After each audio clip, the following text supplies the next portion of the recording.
Mute. Hi, Michelle. Hi, Stephanie. Are you guys co-presenting the next, this one? Yes. Yes. Okay. Cool. Who should I give control to? Do like advanced slides and stuff? That can be me. Okay. Let me find you on the list.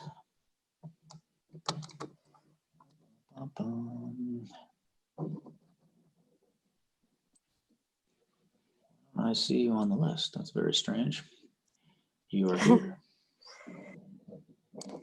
Does it show as Stephen? Sometimes it shows under my husband's name.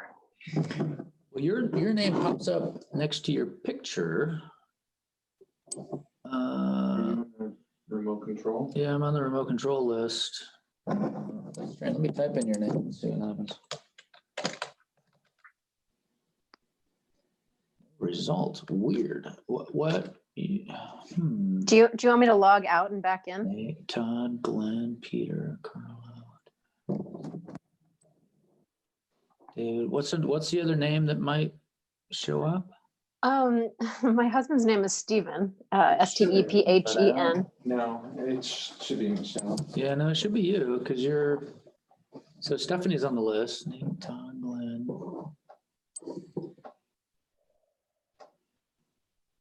Isn't that weird? You don't show up on the list of who I can give control to. That's strange. When I typed result. I don't know, maybe log out and log back in. What do you think, Tom? Yeah, just try it. All right, yeah, try that, Michelle. Okay. I'll let her right in.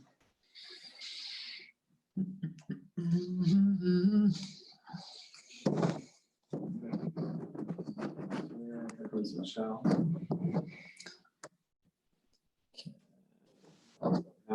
Because there's so many components.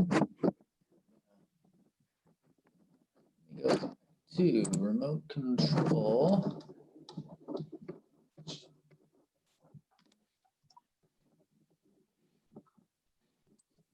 Still no. Hey, Ian. Hey, how are you?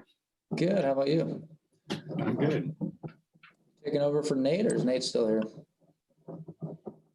No, Nate is, he's on your tech team. I'm presenting with Sherry, who I think. Okay, you got a presentation? Yeah, they're Okay. later. So you can turn the video off, Ian. Okay. Yeah. Weird, Michelle, I still don't, your name still doesn't show up in the list of, that's so strange. When Stephanie and I practiced, I was the one leading the advancement of slides, but I guess if Stephanie can advance it, we could try that. Did she show up on your That's list? fine too. Here, do you want to try that? Or you could tell me and I'll advance it either way. Well, either way, someone will have to click it. To save time, our presentation is like right at 20 minutes. So just having to say, next slide each time might get us over. So we might want to just do Stephanie. How do you feel about that, Stephanie?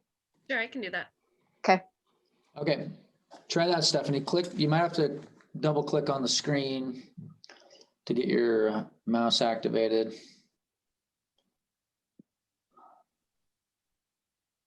There you go. I think I see your mouse moving around. You see it? Yep, there it is. Now try in the lower left to see if you get the little arrow forward and back. Or you can use. Or try your keyboard, arrow forward. There we go. Okay. Looks like it's working. All right, we got 2 minutes. Just make sure everyone gets back from lunch. Carl, are you actually in your office or are you at home? We are in the office, so we're set up in one of the conference rooms. So I'm on one side of the room with all these computers, and then Kyle's on the other side with the computer. It's like mission control here to try to get everything running. I got 3 monitors. Kyle has 2. But so far it seems to be working okay. So Nice. yeah. Yeah. All right. Okay, well, we're almost at time. Just see. Is there a way to tell if folks are back? It looks like most are. I'm going through them right now. It looks like everyone's logged in. Oh, there's Richard. Okay. I'm here. Awesome. Just in the nick of time.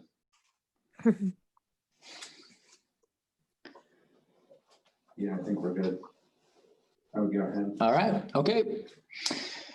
Why don't you guys go ahead? Thanks, Carl. Sure. My name is Michelle Canali, and I'm the Land Protection Specialist with North Olympic Land Trust. And I'm Stephanie Martin, Habitat Division Manager and Ecologist for the Makah Tribe.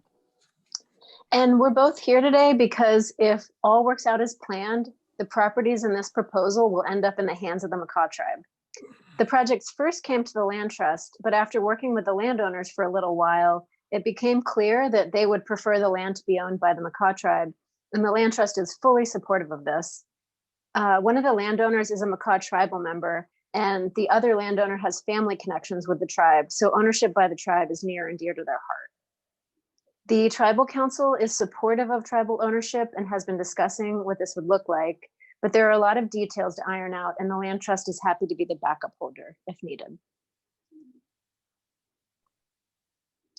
So where's this project located? Here you can see the Olympic Peninsula in Western Washington, and Water Resource Inventory Area 19, often referred to as RIA 19, is outlined and is the geographic envelope of this project.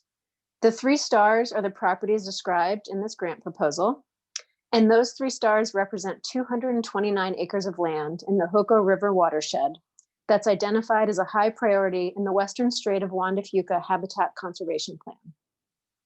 I'll give some background on that conservation plan under criteria 2, planning and community support. There are 3 work sites shown in orange.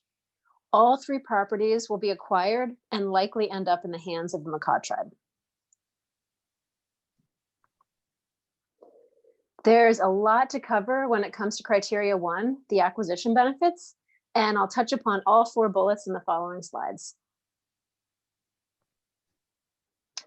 I'll start out by talking about the habitat for each of these properties. The lower Hoko is worksite number 1 and is on the main stem of the Hoko River and also includes the lower Hoko wetland complex and Talbot Creek. This map shows the fish-bearing wetlands.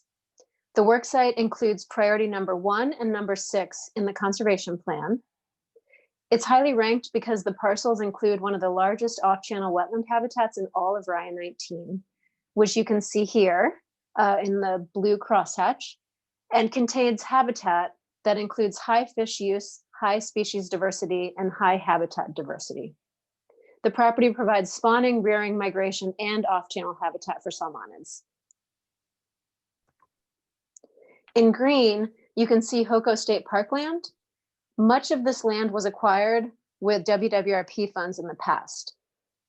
4,000 feet of the Hoko River runs through Worksite 1. With state parkland to the north and south and conservation of this property, there will be over 3 miles of the lower Hoko River conserved. This number varies slightly from what's in the application and the environmental benefit statement, and we'll correct that with the final application. This is the lower Hoko wetland complex with skunk cabbage in bloom. The photo was taken April 10th of this year.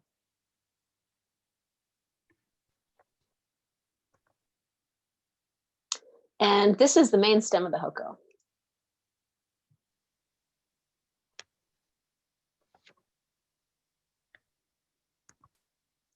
Now we'll move to the second worksite. Worksite 2 also includes the main stem of the Hoko River. The worksite is priority number 7 in the conservation plan. It's highly ranked because the parcel contains habitat that includes high fish use and high fish species diversity. The parcel includes large river main stem habitat, which you see in blue on the map, and mature riparian floodplain forest. It also includes some of the highest Chinook spawning in all of Rye 19. It would have ranked #1, but it has some uplands, and the ranking was partly based on percentage of salmon habitat. The property is surrounded by industrial timberland. This is the main stem of the Hoko looking downstream. And here we are looking upstream.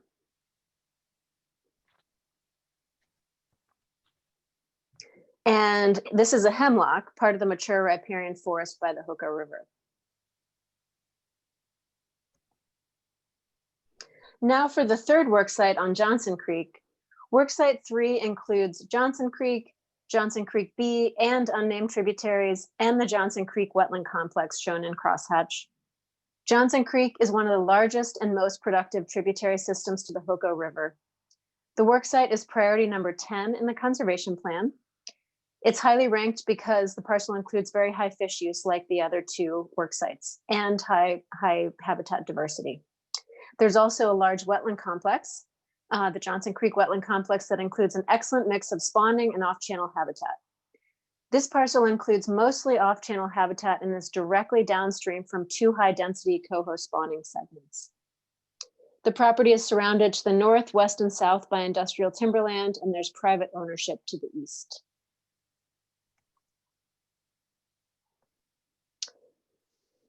Now we're going to talk about some of the species that are utilizing the property. Starting with salmon. The primary salmonid species supported are Chinook, chum, coho, steelhead, and cutthroat. Pacific lamprey, which is listed as a species of concern by U.S. Fish and Wildlife Service, is also found on all 3 work sites. Acquisition of these properties will protect the land from future uses that would impair the habitat. And restoration of these properties will help support the populations that rely upon them. Salmon aren't the only species that need this habitat. Thanks to the extensive wildlife monitoring being done in the vicinity of the Hoko, we know that there is fisher use of this area, a species reintroduced to the peninsula about a decade ago. Additionally, there's extensive use by deer, elk, bobcat, and cougar. Bears can also be seen fishing in the Hoko River on worksite too. We will try to show the data with the final presentation. The staff that we're working with are attempting to work from home at this time, and they don't have access to the data that they need.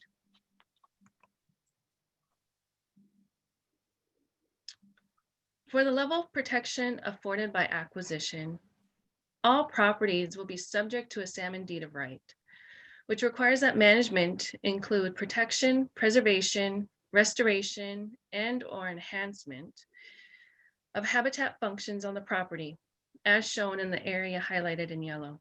This is certainly how we intend to manage the property. Protection will be in perpetuity, and this goes with the title forever. And now we're moving to criteria 2, planning and community support. In terms of community engagement, the Board of County Commissioners for Clallam County reviewed this project on June 8th, and they will consider a letter of support at an upcoming meeting. And the Makah tribe is very supportive of this project and is a secondary sponsor of this grant. In terms of plan support, these projects are priorities in our Western Strait of Juan de Fuca Habitat Conservation Plan. I'll talk more about that after you hear from Stephanie. So the Makah tribe is a secondary sponsor of this grant and is a supportive project partner. We are excited to support this project and are honored to be asked to be a part of such a great proposal. The Hoko River and its watershed is extremely important to the tribe. This land has supported the time since time immemorial, and we hope that it will be able to do so in perpetuity. The only property that the tribe currently owns in the Hoko is the property of the Hoko hatchery. However, through our harvest of treaty resources, hatchery efforts, restoration work, and research and monitoring, we are present on the landscape 365 days of the year. We try to work closely with co-managers, landowners, and stakeholders to monitor and support restoration of our traditional lands and resources. We want to see a healthy and functioning Hoko. In terms of plan support, these projects are priorities in our Western Strait of Juan de Fuca Habitat Conservation Plan. That plan identifies and prioritizes nearshore, estuarine, freshwater, and riparian habitat within RIA 19. This project would result in conservation of priorities number 1, 6, 7, and 10, all labeled on this map. Priority 2 is already conserved, and number 3 will be conserved by the end of August. I'm coordinating the closing paperwork this week, actually. Therefore, a majority of the top 10 priorities in this plan will be conserved if this is funded.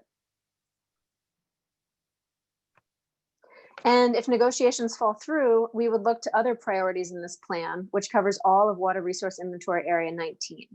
You can read more about this in our land acquisition strategy attached to PRISM. Implementing priorities in this plan is part of the conservation plan approved by RCO in 2018. This is the second conservation plan I've mentioned, which might be confusing. I'll explain here, and you can also read more about it in our land acquisition strategy. So our land trust has a lot of plans for our work that guide how we conserve the various focuses of ours. The plans usually have a more limited area like RIA 19 or the Elwha River or farmland. The conservation plan approved by RCO is the one that enabled us to apply for this grant, a plan that covers all of our work for the entire county for the time period between 2018 and 2023. There was public involvement while developing that conservation plan. And as part of that, support for a vision to conserve priorities for salmon and steelhead in the Western Straits, specifically priorities in the Western Strait of Juan de Fuca Habitat Conservation Plan. This grant proposal aligns with a priority in our 2018-2023 conservation plan approved by RCO. And now we're moving to criteria 3, stewardship. If the land ends up in the hands of the land trust, the long-term stewardship will be determined by the property management plan, also referred to as a stewardship plan, and managed in accordance with the salmon deed of right. The property will be monitored at least 4 times a year, which is what our land management policy requires. We are an accredited land trust, and we have terra firma insurance, both of which provide assurance of the promise of perpetuity. Additionally, we secure the funds needed to steward the land in perpetuity. If the Makah tribe acquired all 3 properties, which is the most likely scenario, we would also manage the lands in accordance with the property management plan and manage the land in accordance with the salmon deed of right, just like the land trust. Sustainable land management is something that we are very familiar with in both the federal and state jurisdiction. We have a large land base of over 37,000 acres, which requires us to have the infrastructure and capacity to support it. Managing these lands would be easy to incorporate into our existing programs. Now, moving on to criteria 4, restoration. Restoration has been a struggle in the HOCO, predominantly due to landowner issues. Historic land management degraded the habitat extensively, and it has been estimated that passive restoration, letting it heal itself naturally, would take over 1,000 years to resume full functionality of the watershed. We don't have that much time. We are part of a strong team of co-managers and stakeholders whom are working together on behalf of the HOCO. The North Olympic Salmon Coalition is working with Makah and Lower Elwha Clallam Tribe to restore formerly productive habitat, and our grant proposal will ensure that their efforts are maintained with the changes in ownership. Conservation will prevent hydrological modifications and uses of the property that would impair the habitat. On the following slide, you'll hear more about some of the restoration efforts. Worksite 1 is surrounded by a number of restoration opportunities shown on this map. The map was provided by Sarah Doyle from the North Olympic Salmon Coalition. Some of the projects are already designed and planned to be implemented soon, and some are still in the planning stages. Worksite 1's boundaries are shown in red on the map. The restoration area shown with the black boundary and crosshatch is one of the components of restoration work that the Salmon Coalition has funding to design. It is the Lower HOCO Wetland Complex Fish Barrier Removal Project. This will plan the restoration of full passage to a 30-acre wetland complex. Planning is underway and funding for implementation is being pursued by the Salmon Coalition. The yellow dots represent fish passage culverts of concern. Their passability has been evaluated.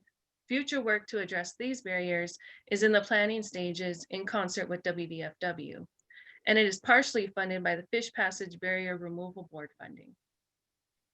In green is the proposed Conservation Reserve Enhancement Program, CREP, buffer. CREP agreements are usually 10 to 15 years and result in afforestation of 180-foot buffer along riparian corridors and management for noxious weeds. This is just a taste of some of the active restoration efforts.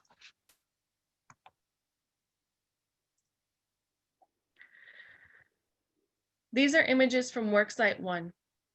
There are old trestles, fish blocking railroad grades, and levees throughout the HOCO.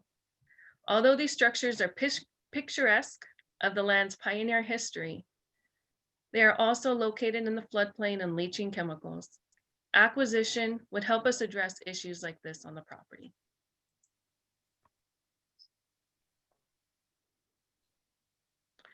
Worksite 3 is a property that has minimal restoration needs on it, as it contains a fairly intact wetlands and mature forest stand. However, it is in proximity of a difficult fish passage barrier located on the county road, shown as a black dot on the map, just outside of the property boundary. This project impacts the functionality of the wetland on Worksite 3.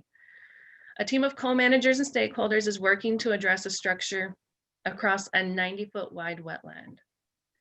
One potential component is rerouting a tributary onto Worksite 3.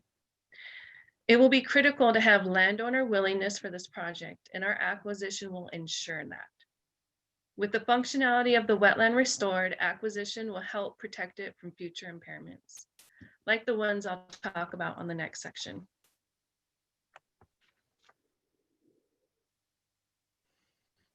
The habitat of these properties is at risk and has been for a long time. History has shown that landowner goals and management do not always respect the habitat needs. This is how we've gotten into the situation where we have to acquire lands for conservation purposes in order to restore the habitat to full functionality.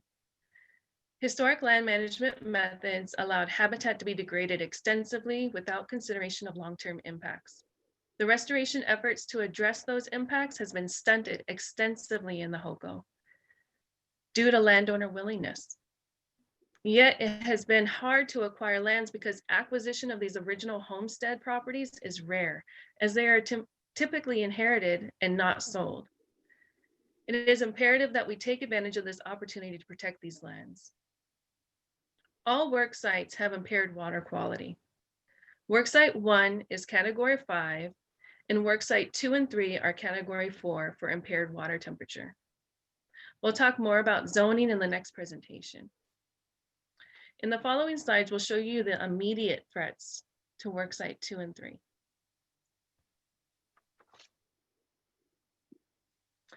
Worksite 2 and 3 are surrounded by industrial timberland base. Many industrial timberland owners are driven to meet profit targets to provide dividends for shareholders who have no vested interest in the land's habitat values. Therefore, they prioritize profit over managing for a healthy ecosystem. Worksite 2 and 3 are owned by a small forest landowner, and small forest landowners have more leniency and freedom to harvest sensitive habitat than industrial timber owners. There's an active threat of harvest for both properties. For Worksite 2, this is a map that shows the proposed timber harvest plan for 25 of the 37 acres. Gray is the harvest area. Areas in blue would not be harvested. They are considered riparian areas or unstable slopes. The HOCO watershed is known for having unstable slope issues. This harvest proposal was increased in size due to a request from the county to harvest the steep, unstable slopes in fear that residual timber would blow down and block the public road. This harvest could increase the risk of slope failure directly into the HOCO River.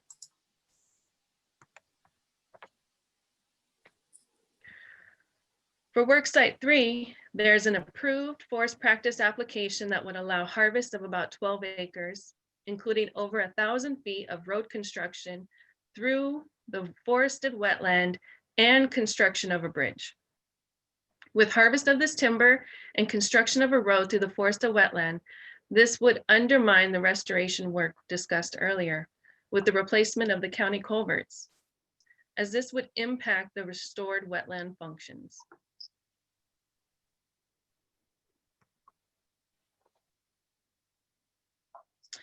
Now for the last criteria, community benefit and public access.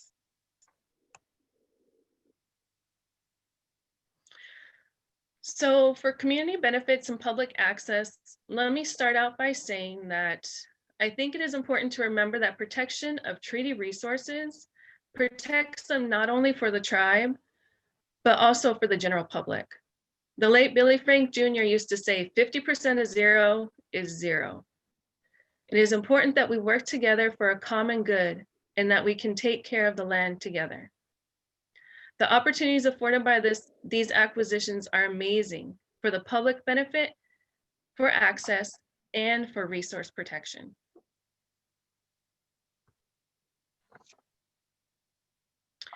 There will be public access regardless of ownership. The Makah tribe respects and supports this requirement. The tribe has always treasured the habitat values of these properties, even though we have not been afforded public access in the past. We hope that this opportunity will strengthen and support the future of the Hoko.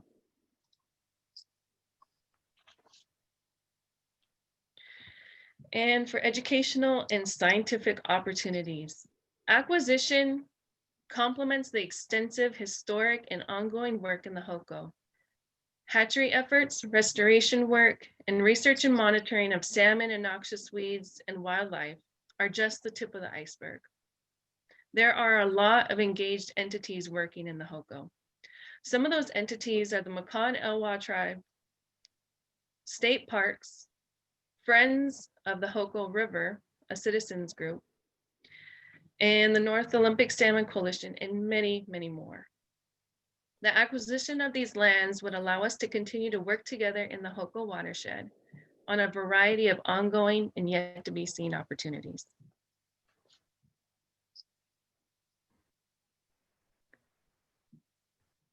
Any questions?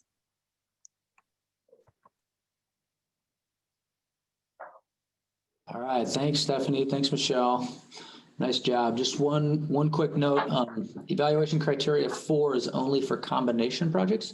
So you won't need to answer that in the evaluation unless you plan on adding those activities and making this a combination grant.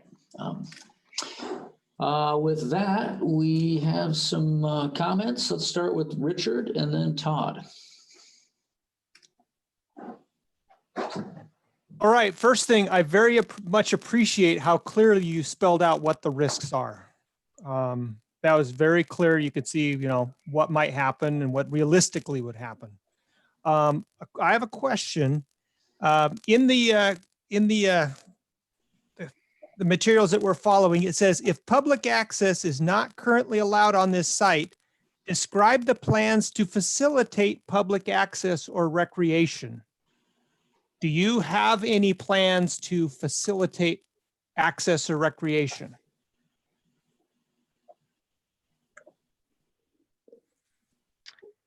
And you don't need to answer that now. We may not have time, but just take that down as a note for your evaluation presentation to address that. Okay, thank you. I think it'll depend on if it's Makah tribe or the land trust owning it. But yeah, definitely something you'll want to cover in evaluation so you can get scored appropriately. Todd? Yeah, I thought it was a really good presentation, and the pictures are really nice. I like the coordination too, the collaboration with the tribe. In the threats portion, maybe I probably missed it, and it's always hard in these presentations, but maybe, did you mention any threats to that first site? I know that there was, let me pull up my sheet real quick. This is worksite 3, worksite 2. Were there any threats to worksite 1? I'm not sure if you mentioned anything in there for that site. And I've noticed through other presentations, except for the first one, that pollinator portion in the acquisition benefits hasn't really been clarified very well. So if that's something that maybe you could put together coming up in the fall, that'd be great. All right, thanks, Todd. Other comments, questions from folks? Nate? Hey, fantastic job, both of you. I really thought you did a fantastic job again on stewardship capacity and partnerships. I thought you did a really great job of describing threat, as others have already communicated. And like with 2 years ago, I think you do a very good job of contextualizing this project site within the HOCA watershed. When you look at the evaluation criteria, the rankings, the point rankings are heaviest on the first criteria, which are acquisition benefits. And I think you could provide more information on how fish are using these sites, if you have photos of specific habitat features. And also if you have the listed, if they are listed, status of the salmonid species that would benefit from this project. I think I had one other thought. Oh, slide 16, I did not think was necessary. We on the review panel know that, or should know, the RCO requirements for applications. So we'll assume that you're going to hit all of those requirements. Yeah, nice job. I really, again, I think the partnership is really neat. Thank you. That's very helpful. Thanks, Nate. I don't see any other hands, but anyone else want to jump in here with questions or comments? You know, I just remembered what it was that I wanted to say. Mhm. While I really appreciate the ranking of the project sites within the HOCA watershed, I think it would be helpful for the committee if you could somehow contextualize the HOCA watershed within RIA 19, especially because the committee is going to be thinking about these projects relative to state projects across the whole state. Doggone it, I had one other thought relative to that. I know what it was. The project envelope of the entire RIA seems a little bit large. I imagine you might have had discussions about that. When, I don't know, maybe it's a bigger conversation, but if the project's funds can't be used on these specific project sites and they go anywhere within the RIA, that seems, a blank check is great. I understand the value of that, but it seems to maybe take away from the ranking, the value of ranking all the projects against one another. Thanks, Nate. Can I just clarify one part of your feedback? When you talked about ranking of the properties and contextualizing the HOCA watershed, are you, but you had previously said that you liked how we contextualized the location? I like how you contextualize the project site within the HOCA watershed. I think what I'm saying there is, can you contextualize the HOCA watershed within the larger RIA? Okay. Does that- Yeah. Yes, it does. All right, thanks. Cindy and then David. Hi, I just had a couple questions. One on slide 20, there you whipped out a whole bunch of numbers. It would be helpful just to have a little more explanation of that. The points I think within your conservation plan that you were trying to hit with these projects. And the other thing is, and maybe Carl, you can weigh in on this, is I didn't see a delineation of the properties, and maybe I missed it, for the Riparian grant versus the matching grant, and whether that's needed or not in this type of presentation. Yeah, all properties need to be eligible in the program, whether it's, you know, a donation being used as match or one you're spending money on, or they all need to be eligible. So that's something we can work with you guys on if we need to help clarify that. Cindy, can, maybe I didn't hear you well, but for slide number 20 with the references to all the priorities in the top 10, would it help if I was able to point out where they were on the slide? I think that'd be useful. I guess I was getting, and maybe again, it's just my mind, getting confused with the work site numbers versus the priority numbers. And I didn't get to stare at the map long enough to really see what we were looking at. So. Totally understandable. I was actually thinking of, this was something Stephanie and I talked about actually, and it came up with our PSAR grant as well. Yeah, we'll think through how to do that. If you have any, or maybe Beth Auerbach, our grant manager, will have some suggestions on a better way to do that. Thank you. Okay. Thanks, David, and then Richard. Yeah, overall, well done. I think this is kind of continuing on a theme. I thought the maps were good, but I was kind of having to remember each map in my head and connect them. So like with this map, it might be helpful to have the underlying like private and public ownership, just general, so we can get a picture of how these priorities are linking together into something. Because you started off well, I think, with showing this kind of lower in the watershed, how things are starting to stitch together. And then on some of the site maps, if it's possible for you to provide the like topography, at least topo lines underneath, it would help with sort of seeing those wetlands as more than just blobs with underlying forest canopy. So a couple of minor points, but just again, trying to wrap our heads around these sites that we don't get to see. Thanks. Richard, you want to go ahead? Sure. You know, this is very fish centric and there's nothing wrong with that. You did mention some non-fish species. I remember bear, but I bet there's more non-fish species that you could highlight that would only strengthen your case. You know, bald eagles, elk, other things like that. You are very correct, Richard. There is a lot of monitoring, especially Worksite 1 has a lot of wildlife monitoring. It's one of the core forage habitats that we have in the local HOCO. And in the lower HOCO, the national park that surrounds that ties into that forage habitat as well. So we do hope to include all of that information. Definitely been a struggle working during this time, relying on other people and their availability to their data. Terrific. Thank you. You bet.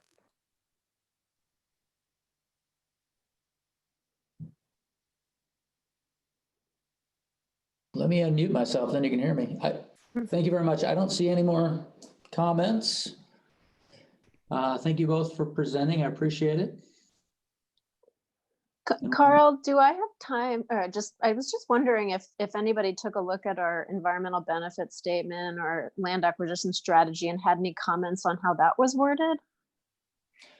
We don't have time now, but those the panel does have all those materials and they can include any feedback and comments within the new electronic module, and then those comments will get transferred to you from Beth will take care of that. Great, thank you. Mm-hmm. All right, looks like we're moving on to Columbia Land Trust. Get that one opened here. And remote. Okay, Ian, are you presenting this one? Sherry's going to take the lead, but I'll take control of the advancing the slides. Okay, so Ian, all right, I'll give you control. Why don't you might need to double click on the slides there to get activated. There we go. All right. All right, whenever you guys are ready, go right ahead. Well, hi, I'm Sherry Carney, and I'm the Forest Conservation Director for Columbia Land Trust, and I'm here with Ian Sinks, who's our Stewardship Director. And together we're going to present the Wild Boy Forest and Quaneesum Dam Fee Acquisition Project. Next. To orient you, the project is located in Southwest Washington in Skamania County. Next. It's located within the Washougal River watershed, which drains an area of 133,000 acres into the Columbia River. And this is the source of drinking water for the city of Washougal. And you can see it's just outside the Vancouver-Portland metro area and directly south of Mount St. Helens. All the areas in yellow that you see on the maps are conserved by Columbia Land Trust. And the project site is in yellow with the red border. Zooming into the site level, the project property is 1,288 acres, and it includes 20.4 miles of riparian shoreline. The tidal land feature, Quaneesum Dam, which we'll be discussing in more detail, is located here. The project goals, next, and objectives. The goals are to restore salmonid passage to 6.5 miles of blocked spawning habitat and to restore habitat forming processes in the Washougal watershed. The objective is to conserve, let's see, we're on slide 5, is to conserve 1,288 acre wild boy forest and enable removal of Quaneesum Dam. Next. So the acquisition benefits. This fee acquisition conserves 250 acres of forested riparian habitat, and that's shown here in blue, and 1,030 acres of forested uplands. The remainder of the habitat is aquatic. Riparian buffers here are defined using DNR fish-bearing status and site class, 50 feet on either side of non-fish-bearing streams and 100 feet on either side of fish-bearing streams. It will permanently protect segments of 3 anadromous streams, 1/2 mile of the West Fork Washougal, 2.5 miles of Wild Boy Creek, and almost a mile, 0.9 miles of Texas Creek. Next, the property hosts 3 federally threatened salmonid runs: Lower Columbia River summer and winter steelhead, and Lower Columbia coho salmon. It provides spawning for summer steelhead and coho, and it hosts culturally important species including lamprey, sea-run cutthroat, and rainbow trout. Next, habitat diversity. The property also includes 2 beaver dam complexes located in the 2 red blocked areas. The beaver dams create a still water complex. This dam creates a 7-acre pond, habitat that supports a whole suite of plants and animals that are not in moving streams, like salamanders and newts. The ponds also bring pollinators and insects that support neotropical and resident birds, and they are rich with woodpeckers, warblers, herons, and the invertebrates that these thrive on. The property is adjacent to, next slide, public forest land, as well as public forest land and industrial forest land, and some privately held old intact forest on the west side. Except for, you can see in the southwest corner where the pressure of exurban development is coming from Washougal and pushing out and converting forest land to houses. Next. So land acquisition is the necessary first step to fulfill the long-held vision of removing Quaneesum Dam, to restore the site, and to repair decades of impacts in the Wild Boy Creek and West Fork Washougal drainages. In this picture, Cowlitz Indian Tribe Chairman Bill Ayal is looking at the restoration site with tribal staff. This project is a long shared vision held by the tribe and Columbia Land Trust. The Cowlitz tribe will take the lead in removing the dam. The next criteria is planning and community support. The Lower Columbia Basin Recovery Plan identifies Quaneesum Dam removal as the #1 fish passage priority in the Washougal watershed. Washington Department of Ecology Clean Water Program recognizes a Federal Clean Water Act 303D violation for thermal pollution on the West Fork Washougal below the dam site and the dam's contribution to that violation. And Columbia Land Trust Conservation Agenda cites it as the highest priority in the Tier 1 Washougal River Conservation Area. The project site connects state and, next slide, federal land. It's the conservation anchor for future conservation Columbia Land Trust is undertaking. And there's the project site in yellow. Next slide.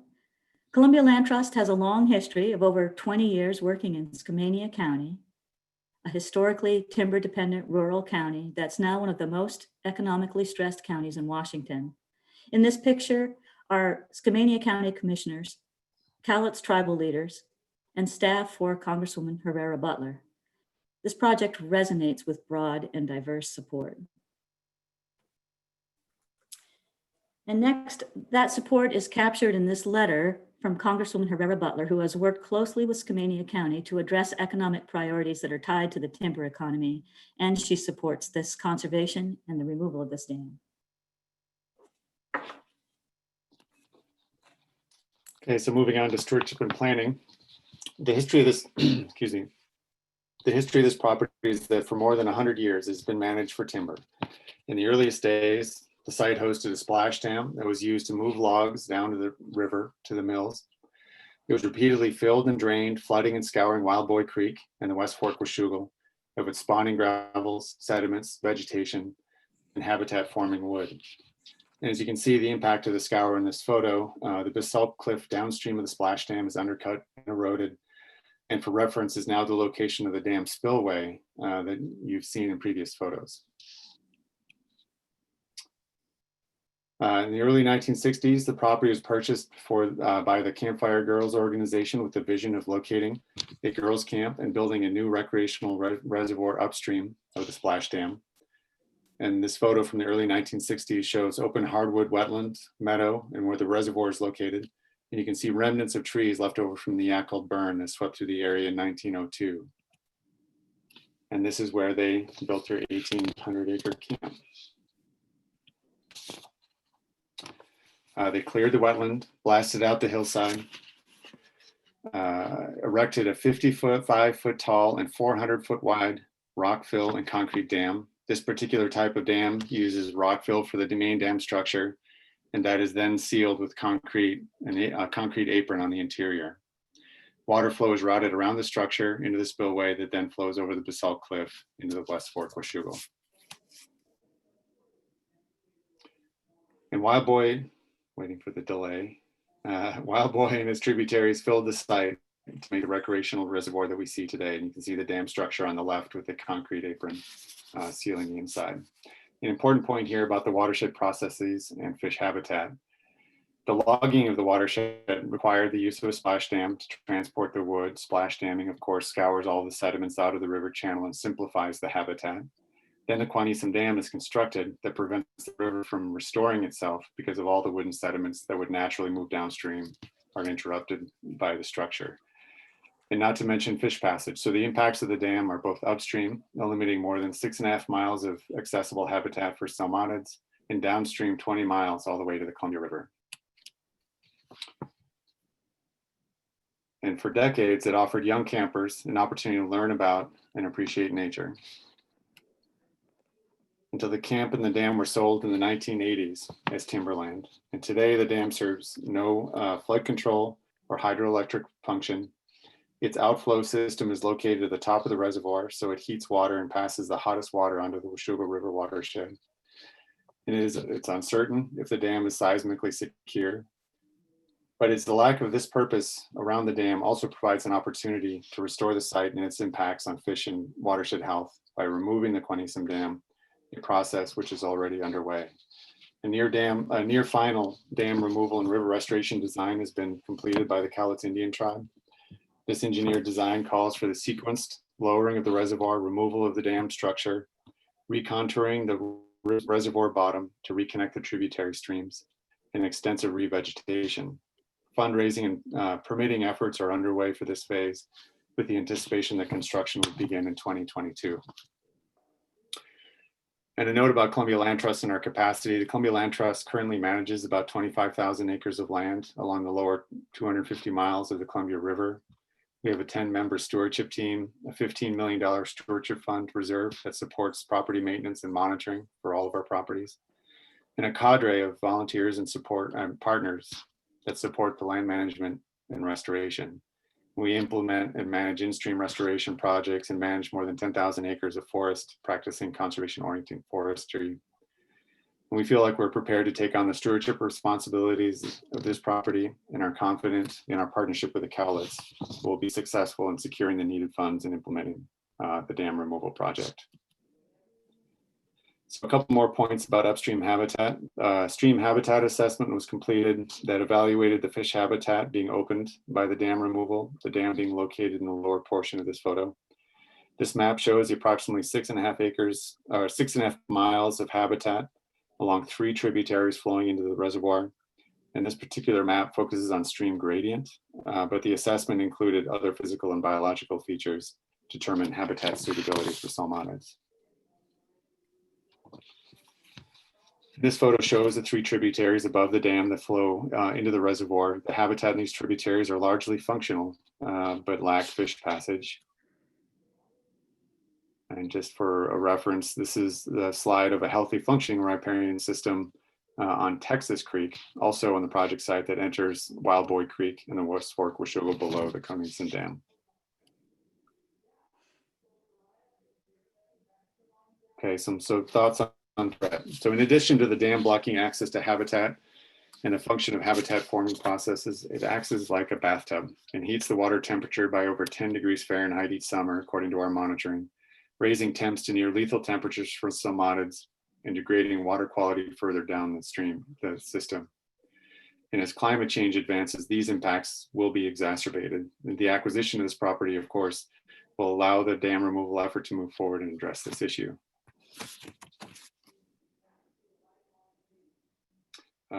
And this photo shows a stream corridor below the dam, scoured to bedrock with no opportunity for spawning and limited opportunity for rearing, despite relatively intact riparian vegetation along the corridor. And as mentioned, without the free-flowing wood and gravels from the headwaters to the lower system, the functional value of this reach will continue to be compromised. And this is a pretty busy slide. These images are from the Department of Ecology Dam Safety Office's 2015 report, which required, among other things, a number of dam facility infrastructure fixes. But it also points to a number of issues that are ongoing and chronic. So in the lower left, you see the red circle, which identifies some slumping that's starting to happen in the dam structure. On the top center is a map of residences downstream that could be potentially impacted by a dam failure. And then on the upper right is the spillway infrastructure that can be clogged and create additional safety and infrastructure issues. And again, the acquisition of this property will allow the dam removal to move forward and address this issue. The final threat to the habitat is that these problems are not addressed. The timber landowner wanted to sell the dam and the lake as an amenity and not allow the dam to be removed. They market it as a piece of paradise with a lake, outstanding 1,200 acres with endless possibilities. That's a quote from their advertisement. Columbia Land Trust has purchased this property using a short-term loan from the Packard Foundation. It had to be purchased because it was actively being marketed for sale. The only solution for dam removal is to acquire fee ownership. A conservation easement could not achieve the goals of the project. One of the biggest issues we hear in rural communities regarding community benefits and public access. One of the biggest issues we hear in rural communities is the lack of public access to forest land. The seller has closed off access and only issues paid permitted access. We'll open the property to non-motorized public access. We've heard roundly from the community of horseback riders, hunters, fishers, and birders that this is so important. Next. This photo is not of the project site, but it is our forestry. It's another site where Columbia Land Trust is managing young plantation forests into long-term habitat that includes healthy watershed function. Forestry is one tool in that effort, and it's a tool that will be used on this site. It will achieve ecological and economic priorities, including job creation and taxes to local communities, and it's important to the community and Skamania County, who depends on these timber outcomes. And then next, here's a member of our stewardship staff working on a different project to explain the purpose and outcomes of habitat restoration work with local students. This acquisition and future restoration phase, with its close proximity to the Portland-Vancouver metro area, has already become one of our most popular tour sites, highlighting ecology, forest practices, dam removal, and river restoration. This is a shared goal with the Cowlitz Indian tribe. Here, Tana Engdahl, the tribe's spiritual leader says, looking forward, I would hope that the partnership between the Cowlitz Indian Tribe and Columbia Land Trust becomes a force that can return this water system back to its natural state. We want to see the salmon come back and see all the wildlife that depend on it come back. We want to go back to this river's past and drag it into the future so that it can fulfill its own river destiny. And finally, I'd like to highlight the tremendous match that we're bringing to this project. We're requesting $536,000, and we are bringing $2.8 million in match. And fundraising for dam removal is already well underway with a target of raising approximately $3.5 million. Once achieved, this will be the 4th largest dam in Washington state to be removed. And we'd love to hear your questions. All right, thank you, Sherry, and thank you, Ian.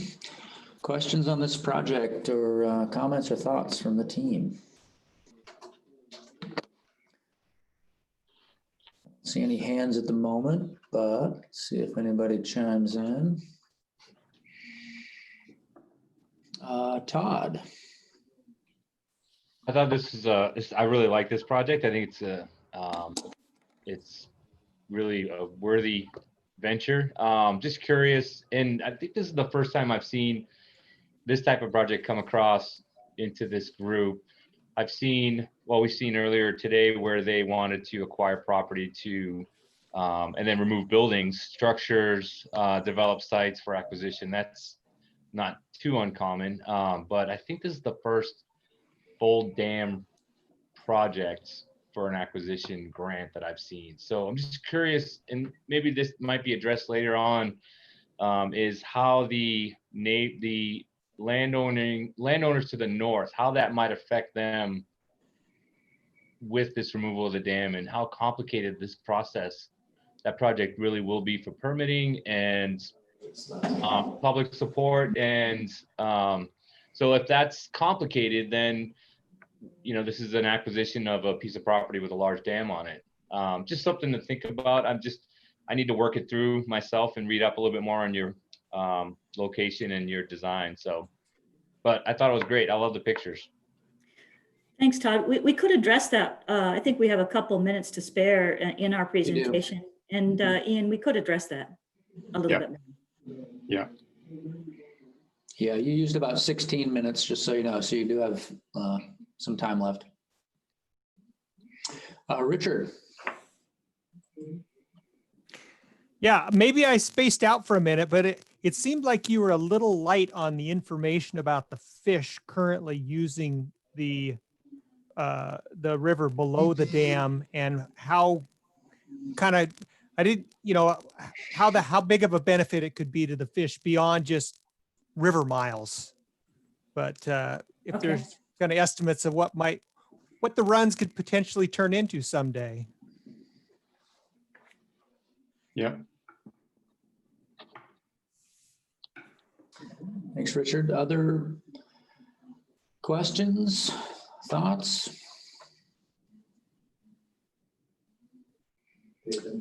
David.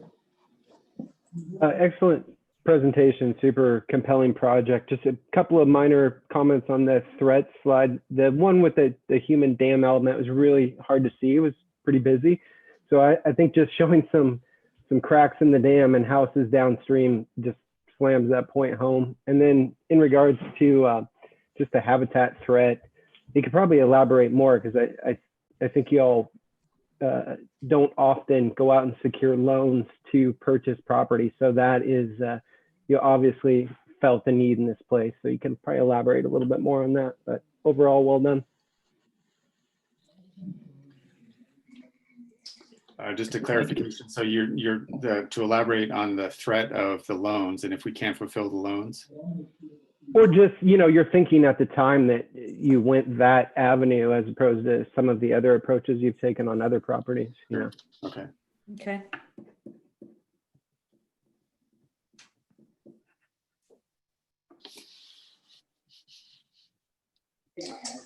All right, I don't see any more hands. Anybody else want to jump in? Comments, questions? I don't see anything else at the moment. But you may get some written feedback as well from the advisory committee. So, Good. all right, Thank you thanks to very, you both. Yeah, appreciate it. thank you very much, everyone. All right. All right, let's go to the next one. I think our next presenter's here. Forterra is next up. Lake Kapowson. And see, Ryan, are you there? I am here. Good afternoon. Excellent. I'm gonna see if I can get you, if my toolbar will stand. They give you remote control. There you are. Okay. You may need to click on your slide a couple of times to get activated, and then you should be able to advance the slides. All right. Yeah, let me get set up here. And on video and want to put that on, that's nice. Then we can see who's talking. yeah, absolutely. Cool. There we go, I think.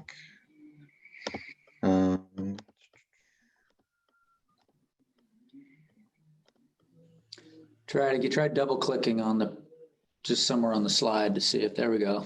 All right. I'm trying to get a full screen back up, oddly. Oh. Looks good on our end, but you Well, lost it on your. Yeah, on my screen, it's about an inch wide. Oh. On that little inch wide thing you see, there should be a little green arrow down in the right corner. To expand it or click the edge and drag it maybe.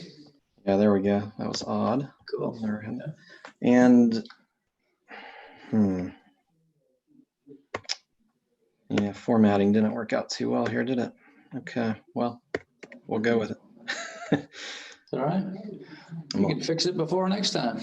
Yeah, exactly. Yeah. Good to have a run through.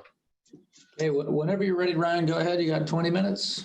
All right. Let me set my clock here and off we go.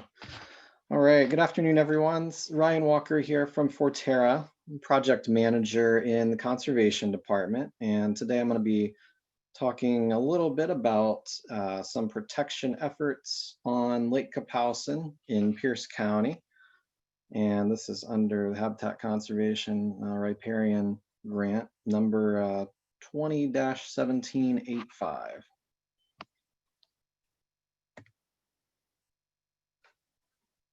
All right, so the goals and objectives of this project are pretty simple.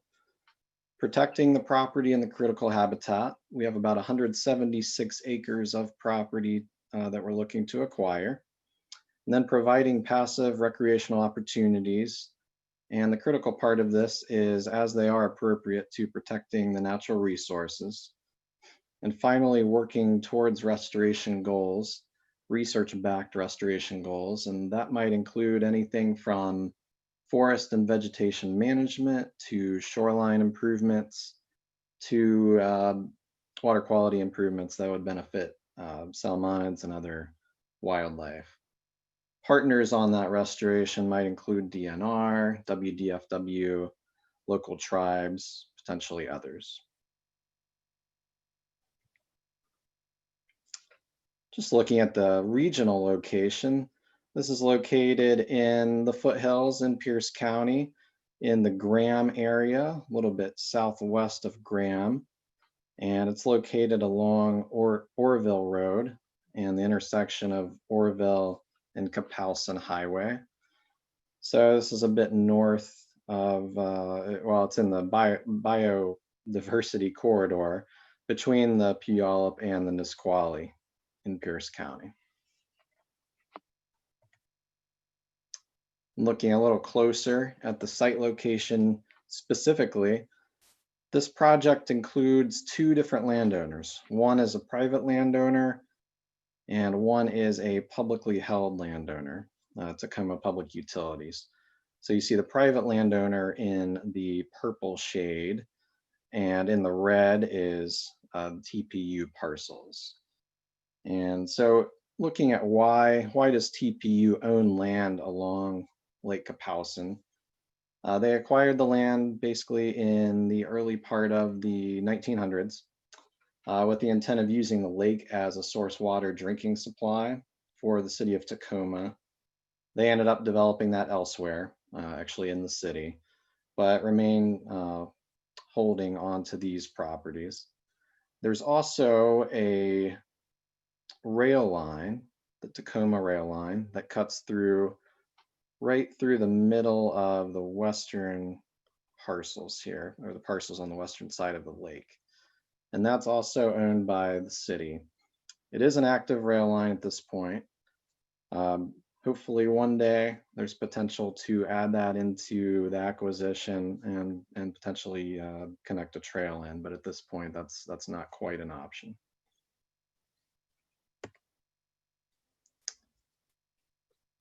So looking at acquisition benefits, the ecological makeup of the property is quite varied. There's about 1 mile of shoreline, and there's about 23 acres of wetlands, various stream corridors, and some forest. So the background on all of this is that Lake Kapowsin was created about 500 years ago by the electron mud flow. That surged down the Puyallup River, blocked Kapowsin Creek, created a natural dam, and thus created the lake. So this is a lahar formed lake, which is rather unique in the state, and it offers unique habitats for a lot of species. The entire acreage that we are proposing to acquire is hydrologically connected to the lake.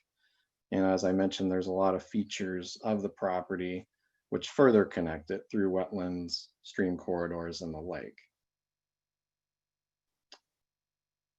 Several miles of stream corridors are salmon bearing, and I'll talk about that a little bit more here in the next few slides. And there is an underlying aquifer that is also connected to the wetlands.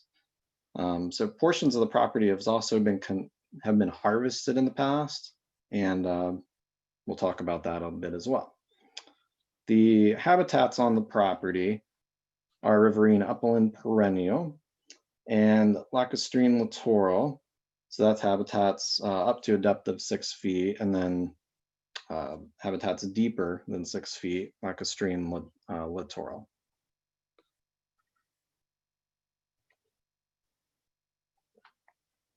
Looking at some of the species on the property and in the lake, Lake Kapowsin is located in a biodiversity connective corridor linking the Ojat Valley and the Nisqually River watershed to the Puyallup River watershed to the north. So waterfowl, elk, salmon, other species traverse and migrate through this corridor between those two rivers. The lake itself hosts a number of sensitive species, some of which are listed on federal, state, or other endangered species lists. And the streams also have many of the same salmonid species that the lake does. That includes false chinook, winter steelhead, coho, pink, chum salmon, and cutthroat. The lake also has bull trout who access, and all salmonids access via Kapowsin Creek, which comes into the property from the south. So given the complex habitat of the lake, it's also an important foraging and rearing location for juvenile salmonids, such as coho. And the lake itself has more than 25 unique invertebrate species, which are a critical food source for salmonids, as well as other warm water game fish.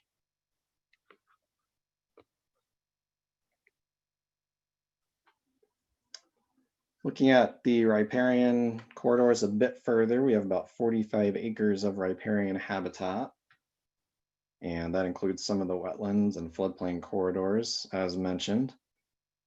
In looking at the wildlife cover in the forest a bit more, the property includes over 130 acres of wooded areas. They've been historically managed as working forest particularly on the private land holding.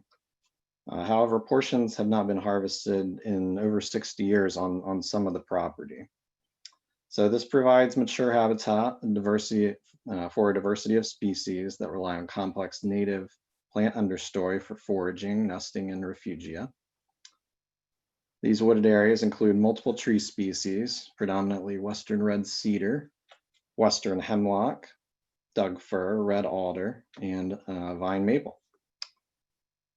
So these wooded areas not only provide important fish and wildlife habitat benefits, but also help sequester carbon, reduce surface water runoff rates, and reduce noise pollution. So it's estimated that more than 1 million pounds of atmospheric carbon annually are sequestered by the Doug fir on this property alone. And this is just going by some of the national benefit tree calculators and other sorts of calculations. It's also well documented that wooded areas slow surface water runoff, capturing it in trees, as well as slowing the rate of runoff into streams such as those that traverse this property before entering the lake. So this reduces turbidity in the stream, reduces erosion, improves water quality. And finally, the wooded areas insulate the lake from noise. There are adjacent roads on certainly the west and the northern side. And it benefits those who enjoy the lake for recreation, as well as wildlife who are sensitive to such noise, and such as the common loon.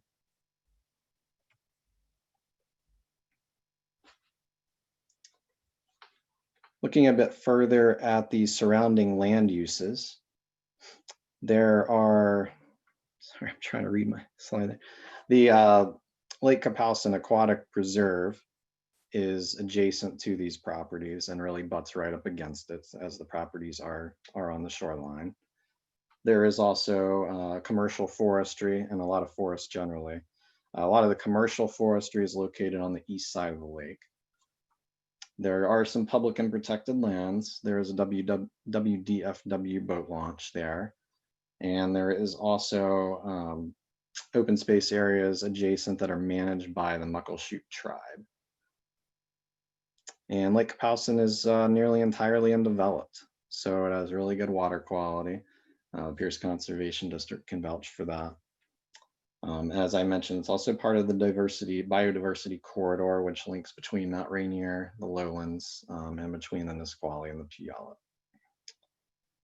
In looking at how this property will be protected, it will be a fee acquisition acquired by Forterra and maintained for conservation purposes.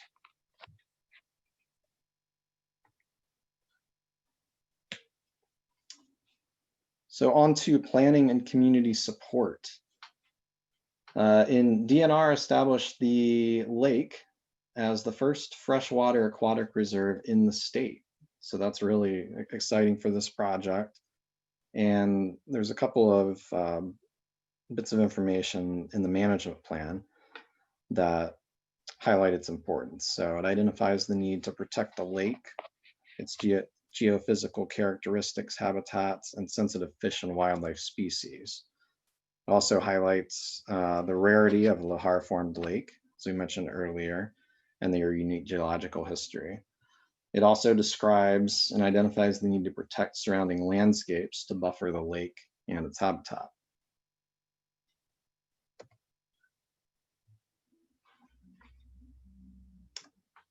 So some further plans that provide support for acquiring property along the lake: the RIA 10/12 Salmon Recovery Plan, the Pierce County Biodiversity Management Assessment, WDFW Conservation Strategy, and the Shoreline Master Plan.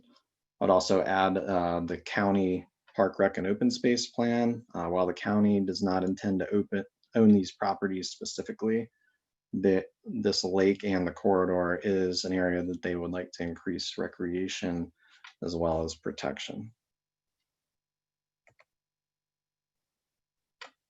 So this project has quite a bit of support from the local community and conservation groups. That includes Puget Sound Fly Fishers, Tahoma Audubon Society, the Puyallup Tribal Fisheries, and really this project is a collaboration with the Puyallup tribe.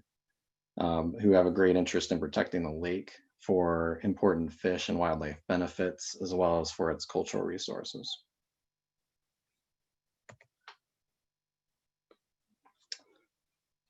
Looking at the stewardship that we anticipate, that will be conducted by Forterra, and Forterra manages more than 15,000 acres of habitat and open space in the region, mostly in Western Washington. And we have 2 full-time staff dedicated to property stewardship. We also have an entire restoration team that works on our Green Cities programs and other elements related to restoration throughout the region. We have a large draw of volunteers that we can count on, large monitoring capacity, and then feel that we're a proper organization to hold these properties. Looking at some of the goals for stewardship, Forterra or its assigns later on would protect the wooded areas on the property from commercial timber harvest, ensure that any logging done on the site is only for the health of the forest. So that would basically be for restoration or for certain management to reduce invasives. And this will generally benefit shading to the lake and streams that feed it, as well as allow the wooded areas to further mature and provide more complex habitat. And that would include woody debris and so forth. Forest health treatments will be completed if funding is secured to do the work and if necessary. There would be a covenant issued, of course, as part of this grant, requiring the property be protected for passive recreational uses, and there wouldn't be any issue with that. The property couldn't be converted for an active recreation facility, and we wouldn't want it to, or otherwise converted to non-forest or open space uses. So Forterra and its partners will look to delineate the sensitive natural habitat and place markers indicating those areas that are open to the public in order to protect those. So looking at what a stewardship plan would look like, we would look to protect and maintain existing natural characteristics, restore neglected areas or degraded areas, provide access where appropriate within those areas, and then look at partnerships for management. And this really relates to our restoration goals as well. And that's to maintain the forest, remove invasives, and once again, balance that public access with resource protection. We do have a history of maintaining and restoring such land, and both in uplands and riparian corridors. Partnerships, once again, would be critical.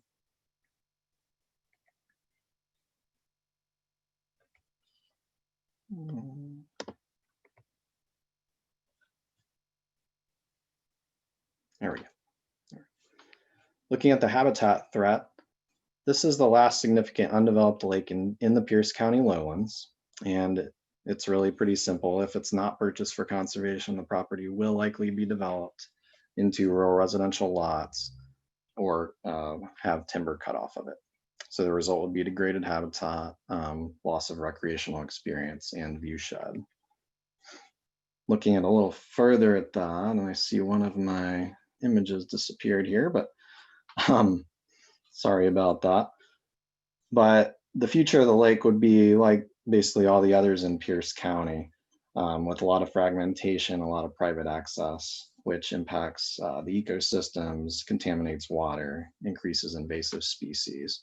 So Clear Lake is the example that would be shown, and that lake has 1 to 3 acre lots that were built over the past several decades, basically preventing access.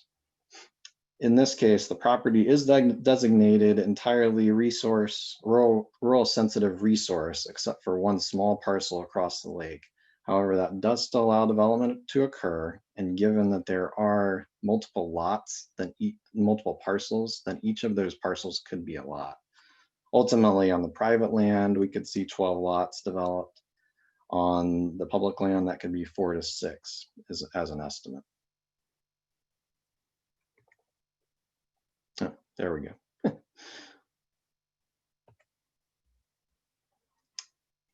So once again, habitat threats, number of sensitive species are located, including Chinook, steelhead, coho, other salmonids, as well as the common loon and other birds such as osprey, eagle, and the pileated woodpecker. In a biological inventory completed in 2015, identified this as the third highest predicted mammal diversity of the 17 biodiversity management areas in Pierce County. So really an important area to protect. We're looking at community benefits. Riparian habitat protection is one of the multiple benefits on this property, as well as upland protection, access for recreational enthusiasts, and finally the opportunity to acquire additional land. So this includes 2 of the 4 primary priority conservation properties around the lake, and some of the others would be across the lake to the east. Benefits to the community for recreation include hiking, wildlife viewing, fishing, boating, picnicking. It's a rather popular spot. And finally, looking at some additional benefits. These lands provide an opportunity for research and monitoring in partnership with DNR, potentially WDFW and others. It complements outdoor educational opportunities in nearby preserves and other open spaces. And there's the opportunity to study climate impacts on lowland lakes. We don't really have that opportunity much given private access on other lakes. So thanks for listening today, and glad to take any questions or comments you have as we move forward. All right, thank you, Ryan. Appreciate that. Any questions, comments, suggestions on this project? Nate, go ahead. Hey, nice job. Really compelling images. You did a fantastic job, I thought, of describing the lake as a whole and its benefits, especially its place within this larger biodiversity chain, as I understood it. A couple of thoughts, really specific and narrow on slide 17. I think you mentioned something about development on public land. If you could explain that, how that happens a little bit better. And then I think the biggest thing that was missing in this is a description of where your target parcels are. The habitat that you've described, all the benefits that you've described refer to the lake in general, but it wasn't communicated how this property, this acquisition protects that or what it's seeking to do. And I think that's pretty critical for evaluation. I thought it would also help if you could talk about how Kapowsin is connected from a watershed perspective. You said fish are accessing it from Kapowsin Creek. What does Kapowsin Creek connect to? How are salmonids moving through either, I don't know, do they come from the Chehalis, from the ocean, or do they come from Puget Sound? That kind of connectivity would be helpful. On slide 4, the map legend was really difficult to see, fuzzy. Yep, that one there. And so some sort of a map like this with an aerial discussing what you want to conserve and why you've chosen those particular parcels and how they fit within the larger vision for conservation would be great. Nice job. Great, thank you. And on your first question, I just wanted to clarify, you were looking for related to development on public land, you said? Yeah, on slide 7, you said something like public land could be divided into 4 parcels or like subdivided. Oh, I see, okay. And I didn't really understand how there's a threat to public land. Understood.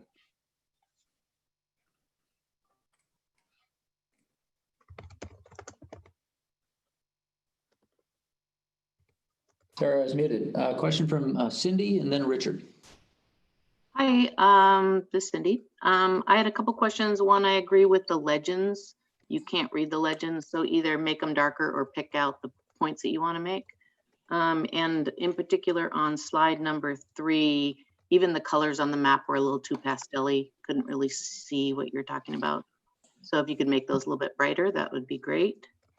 I did have a question. In the Prism file, you only show basically the outline of the Sherwood property, not the Tacoma property. So it'd be helpful to have one of those to look at, because I'm curious about who owns the actual shoreline property on the lake side of that railroad track. And it shows a little bit of the Sherwood, a couple of little insets, but it's unclear who actually owns the shoreline itself. So either some clarification or discussion of that would be helpful.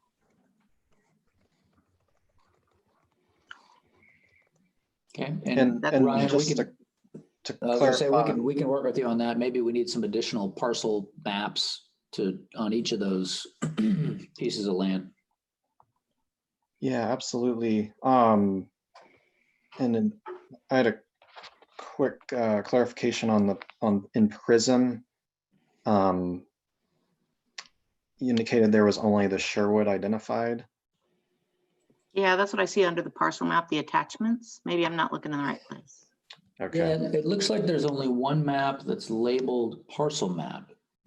And that got that's what's being shared with the committee. You may have other maps in there that just need to be relabeled as parcel maps, or merge them together into one PDF with several pages. Okay. Yeah, I'll try to work on that a bit. I'm wondering if the different work sites kind of got made things a little funky as well. Okay, Richard, a question? Yeah, a couple things. You mentioned all the native salmonid species, and then you kind of just casually mentioned and non-native game fish.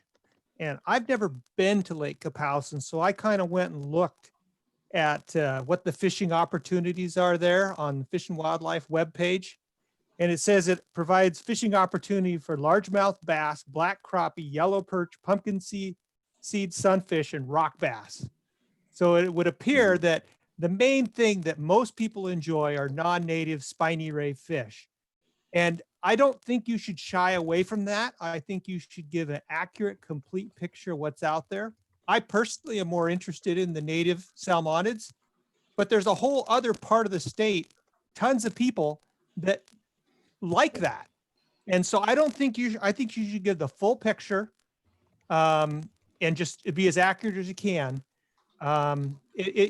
Clearly it makes it harder for a lot of the native fish to thrive, but it is what it is. The second thing,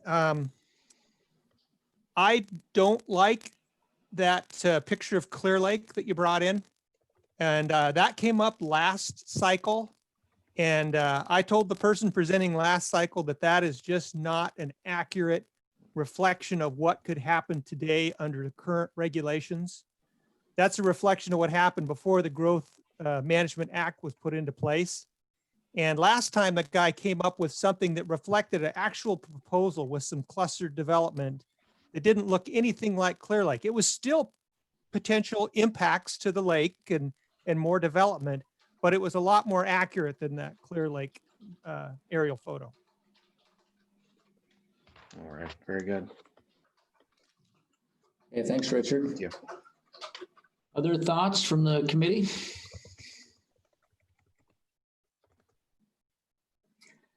Not seeing any other hands up at the moment. Anybody want to jump in there? Nate, another question? As an Oregon Duck, I really appreciate your color scheme. So thank you for bringing the green to this program.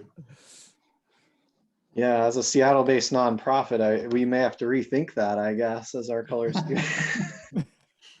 But nonetheless, glad to do so.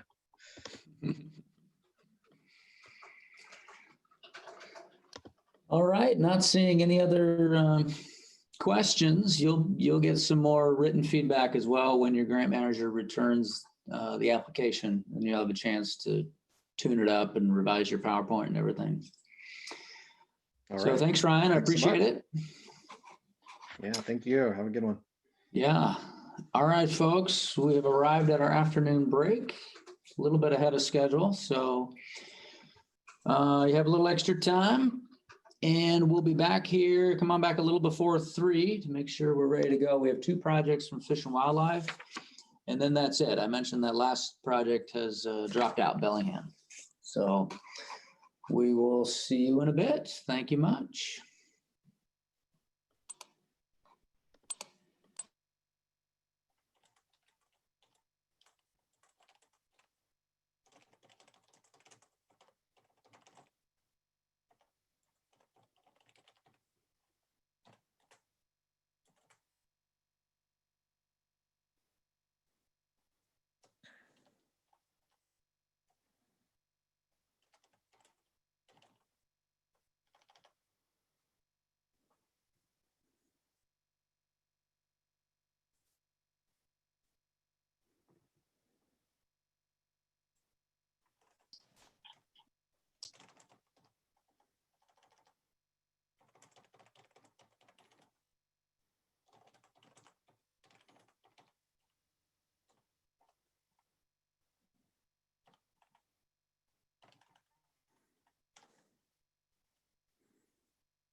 Oh, I got a wrong number. I thought I was calling Marnie West. Yep, I guess you got a wrong number. Yeah, sorry. Bye.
right. Hey, Danielle, are you there?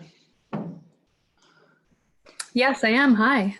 Hey, welcome. Good afternoon. Are you Thank you. on video as well or just audio? I certainly can be. Okay, cool. Hi there. Hello. It's just nice to see folks when they're presenting. I'm going to, let's see, what do we got? Just a couple minutes. Let me hand over the controls. And, all right, there we go. Try, you might have to click a few times on the screen to get your mouse activated. And then see if you can, there you go. We can see your mouse moving around.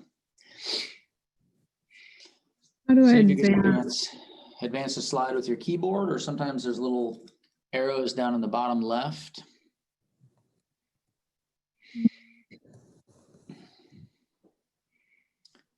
Oh, here we go. Yeah, there we go. All right, that's working. All right, let's just give it one more minute and then we'll get going. Sounds good. Just let me know. Okay.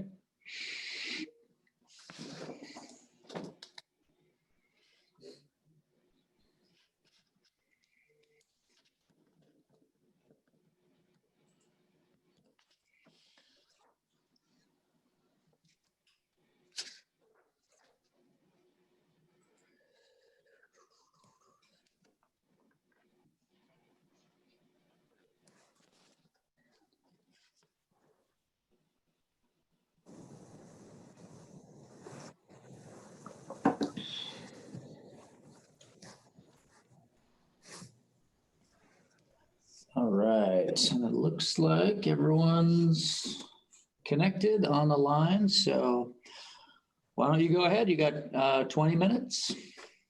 Excellent. Hi, everyone. I'm Danielle Zittemer with the Washington Department of Fish and Wildlife, and I'll be presenting the Twin Rivers Nearshore and West Twin River Land Acquisition Project today. This is my first time through WWRP, so I really appreciate everyone's time and whatever feedback you can provide to help me make this the strongest application that I can. So WDFW's mission is, oh my gosh, I can't see this. But preserving, protecting, and perpetuating the state's fish, wildlife, and ecosystems while providing sustainable fish and wildlife recreational and commercial opportunities. And we feel like this acquisition project just sort of lands right in the center of that intersection for us.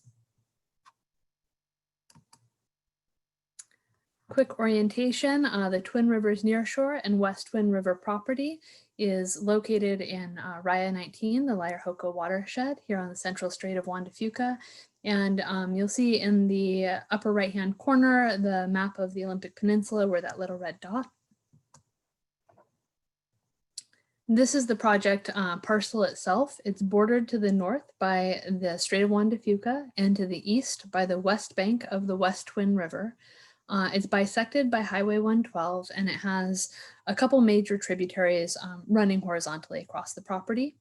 And it's a 216 acre total property parcel. So WDFW has a number of different goals with this acquisition. To me, the most important of which is the protection of ecosystem function, which I feel is the most important thing that we can do for long-term conservation. We're also really interested in permanently protecting the diverse and abundant high-quality fish habitats present at this site, as well as the bird, insect habitats, upland wildlife habitats, and the various nationally declining coastal wetland types present on the property. Excuse me. Lastly, the acquisition goals include public access. This property is located in an area with an insufficient amount of public access to the beach areas, and the site provides really unique opportunities for abundant and diverse different types of non-consumptive use opportunities, as well as consumptive use. And we would be having the property open to the public as part of our wildlife conservation area. So now that I've sort of gone over the big picture goals for the property, I wanted to talk about the specific scoring criteria for this application, of which I'm going to spend the most amount of time on criteria 1. because the environmental benefits is sort of the biggest factor for us in why we wanted to pursue this acquisition. Of criteria 1, environmental benefits, there's sort of 3 main buckets. There's the riparian habitat types, the non-riparian habitat types, and then the priority species served by those habitats.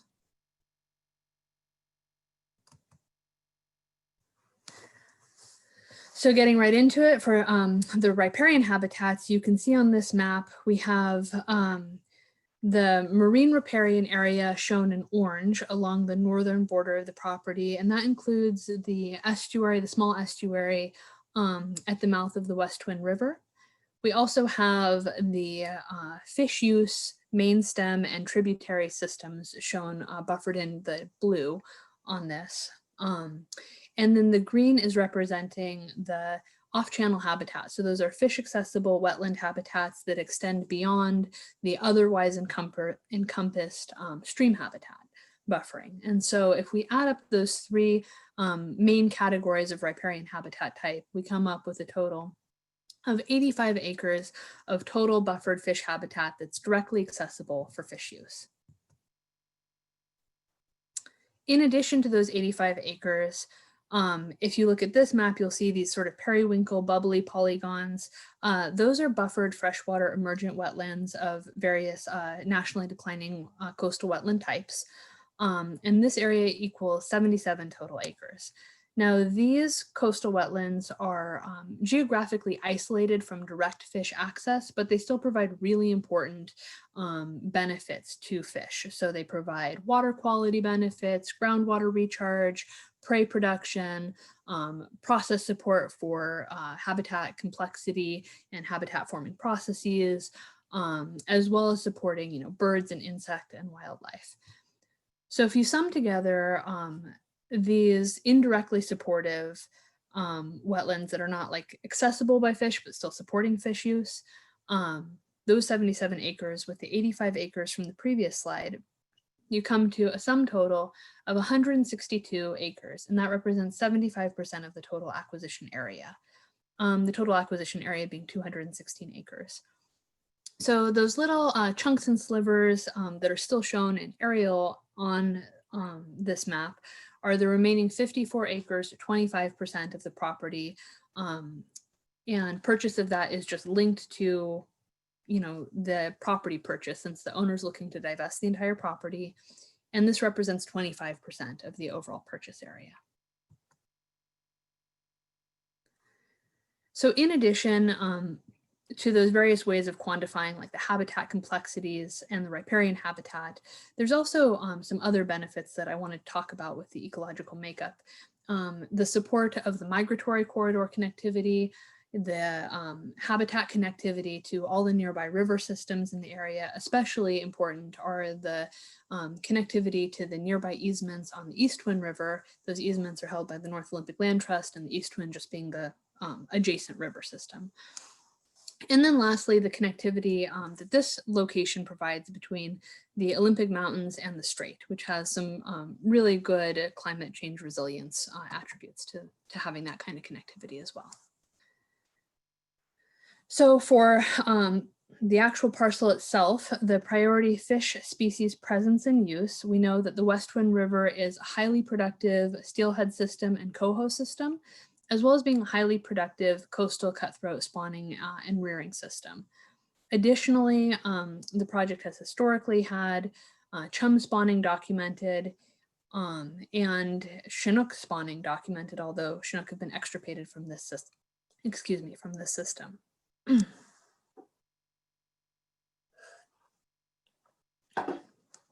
And then lastly, this project supports a nearshore area that's been documented for exceptional richness in both its abundance and diversity of its nearshore assemblage.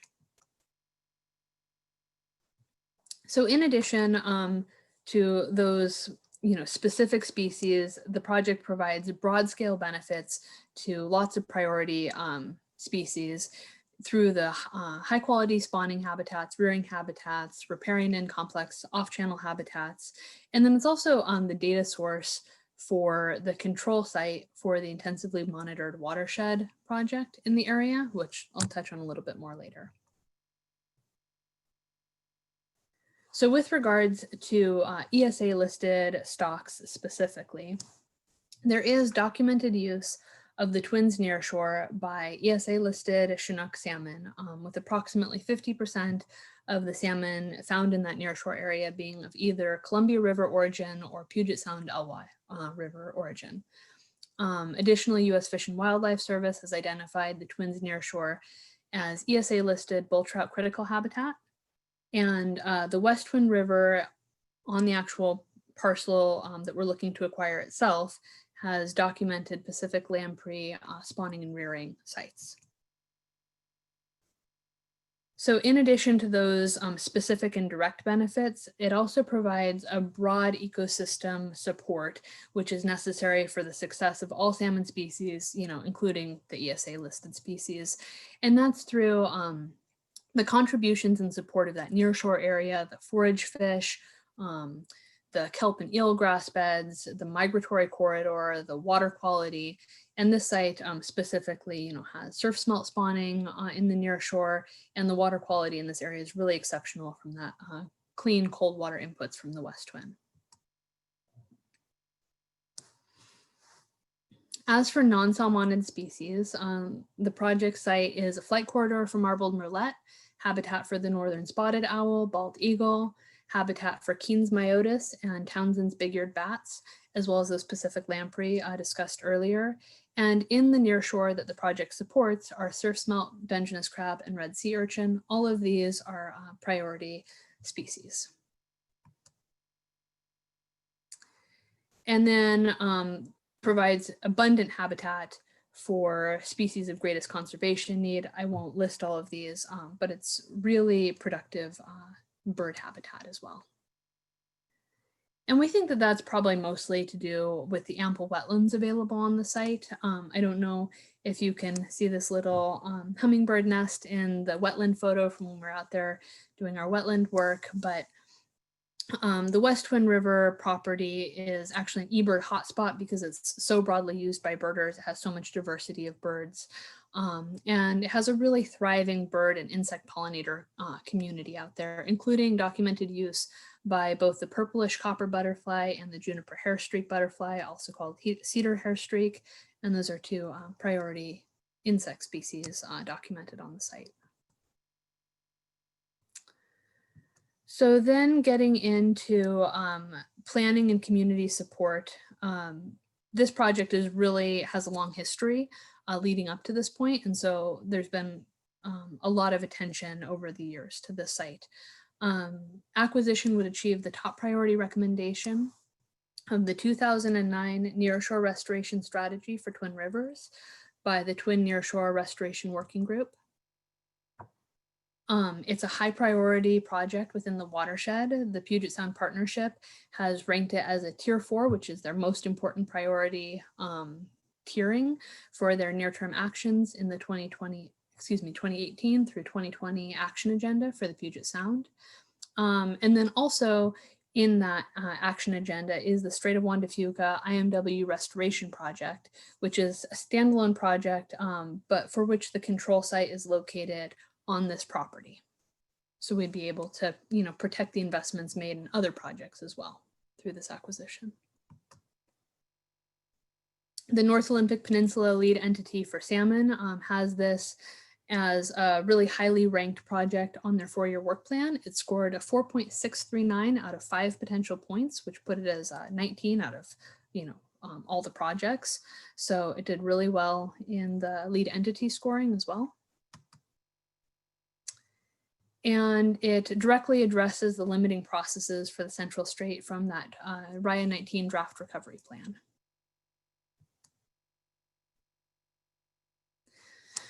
So I feel that WDFW is the right holder for this property. We have the organizational expertise and capacity to do a good job out here.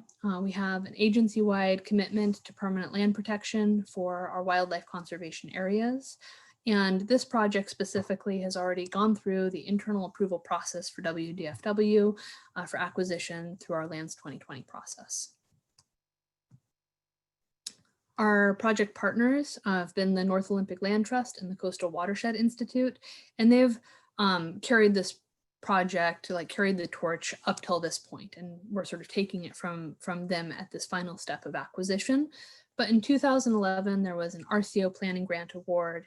In 2013, North Olympic Land Trust did a management plan for this parcel. And then in 2017 and 2019, there was the mole armor removal and modification project completed by Coastal Watershed Institute.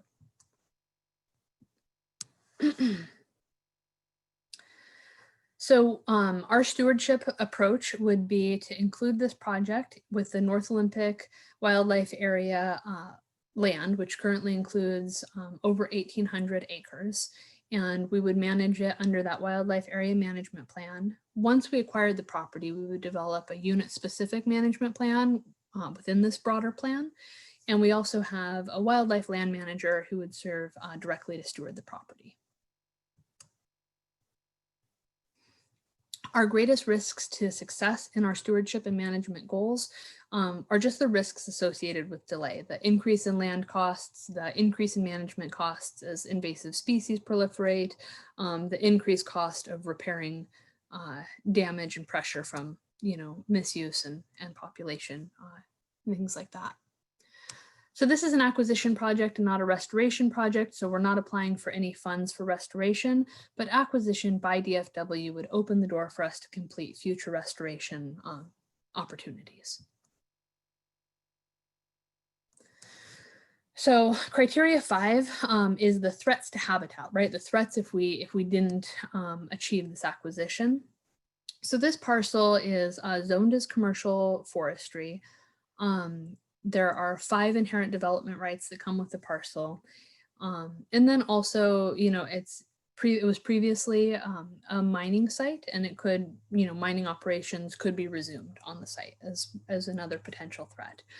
To me, though, I think that the greatest likelihood of threat or impact comes from just looking at the impacts associated with land use and human violations of land on the directly adjacent properties. We can extrapolate from that what is likely to happen to this property without action. And so we can see, shoreline uses, shoreline armoring, protections. I think I showed some riprap earlier in the slideshow. We came across this RV on the opposite bank of the West Wind River when we were out doing our survey work. So, I think that just that ongoing pattern of use to the property is probably the greatest threat. The community stands to benefit tremendously from public access to this property. It's a highly desirable property from a recreational standpoint, really broadly used by like kayakers, surfers, also for fishing and smelting and shellfishing. It has, like I said earlier, a lot of wildlife viewing and birding opportunities. It's that eBird hotspot for birders.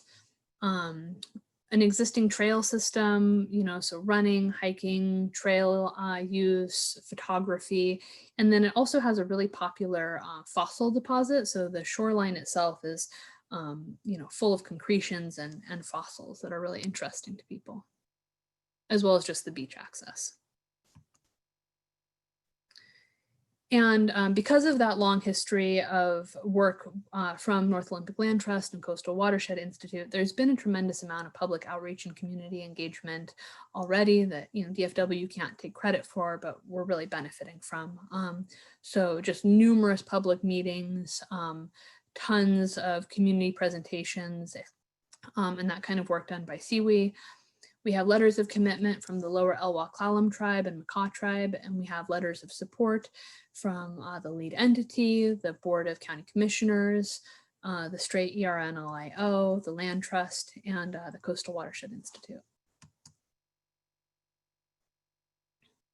And then it's a unique site too, just for its research potential and public outreach and education potential. The project has, in addition to being the control site for data collection for the intensively monitored watershed project, It also has the fossil deposits, which are really unique. There's fossils from the site on display at the Burke Natural History Museum. And there's a lot of potential for use by like the Peninsula College, Nature Bridge, Audubon Society, as well as, you know, individuals and public outreach and use. So then lastly, our match and budget, we're proposing, well, we're concurrently seeking $880,000 from PSAR, which would be matched against this funding request. And then we feel that it's a really reasonable, like low cost budget for essentially for the value that we'd be getting. Acquisition and protection have a huge return on investment compared to something like restoration. And considering, you know, the size of the property and the diversity and value of the habitats that it provides, it's a really low cost per acre. And I don't know how I'm doing on time, but I'd be happy to field any questions.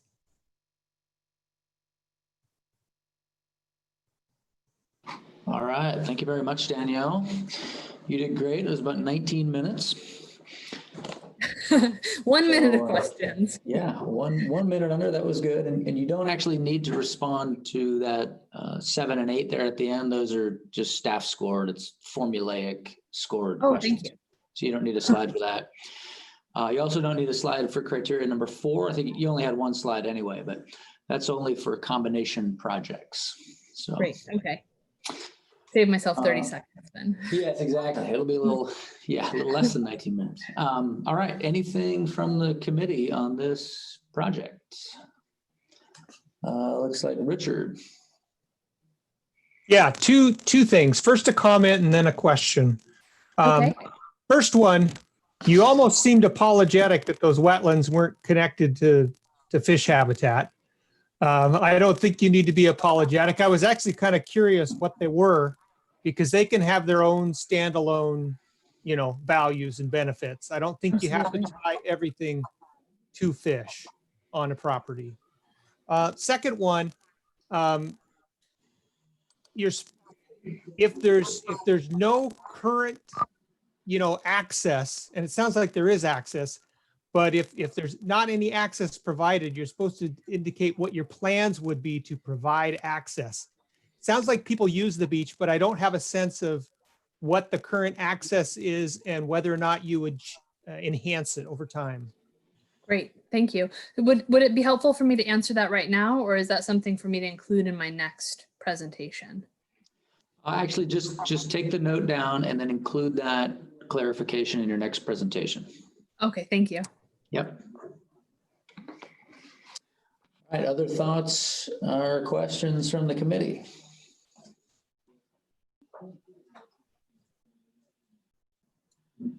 Not seeing any hands up there. Oh, there's one from Nate. Go right ahead.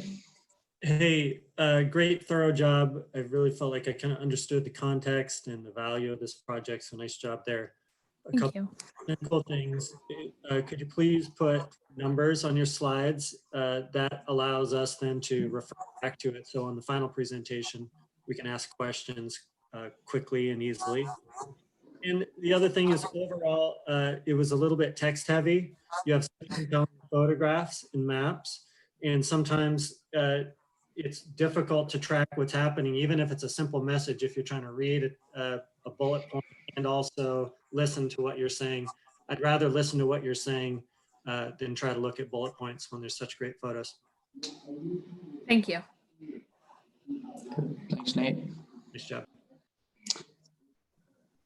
Other thoughts from folks?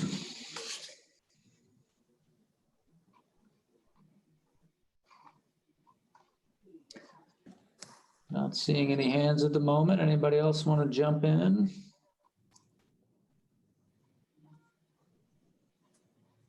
No, there's. All right, a couple more. Continuing the habit of jumping in and jumping out. I may have missed, but you had a slide of the mole removal project. I inferred that there was a former mine site there, and you guys moved a dock or something like that. I don't know if you said that. If you could, I think that would be important to talk about specifically. Okay. Hey, David, did you have a question? I saw your hand there and then it disappeared. No, I was just going to quickly say overall, excellent job. You really dove into both the criteria and the sub questions under there. So I think kind of the lack of questions is indicative of that.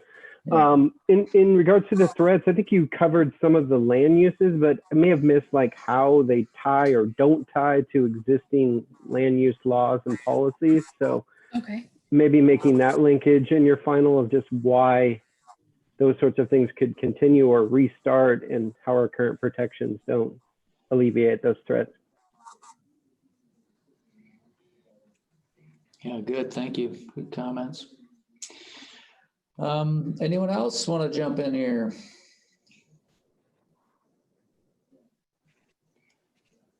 Seeing none.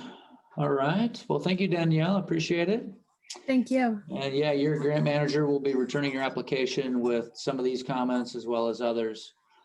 And then you'll have a chance to tune it up before you have plenty of time to get that resubmitted. So. Okay, great. Thanks so much, guys. Okay, bye-bye. Bye.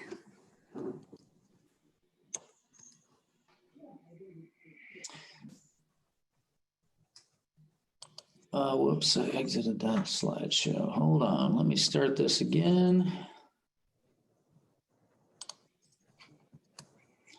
All right, we got one more project today. Whoa, I'm not sure what happened there.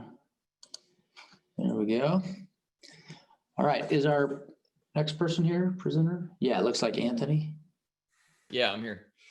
All right, great. Let me get this started for you. And then I'm going to hand over controls. All right, click on your first, you might need to click a few times to kind of get your mouse activated. You should be able to have control. There he is. Should be able to advance slides, sometimes down the lower left or with your keyboard. Okay, keyboard's not doing it. Yeah, let's see, page down. Nope. No. There you go. All right, there it goes. Okay, all right, good enough. All right, whenever you're ready, go right ahead. All right, well, thanks for the opportunity. My name is Anthony Novak. I'm the district wildlife biologist for the Department of Fish and Wildlife based out of Montesano, cover Grays Harbor and Pacific counties. And I'm here presenting today project number 20-1216. This is the Chehalis River WDFW Davis Creek expansion project. And this is, in synopsis, this area, this is a nexus for fish and wildlife habitat corridors. And we'll get into the details on how that is forthcoming. So the project is based in Grays Harbor County. It's in the southeast portion of the county, just west of the town of Oakville. It's on either side of the Chehalis River main stem and just off of Highway 12. The total project area, and here's a map of sort of where it's located between the town of Ground Mound and Elma along the Chehalis River. The total area of this project would be about 416 acres via fee acquisition.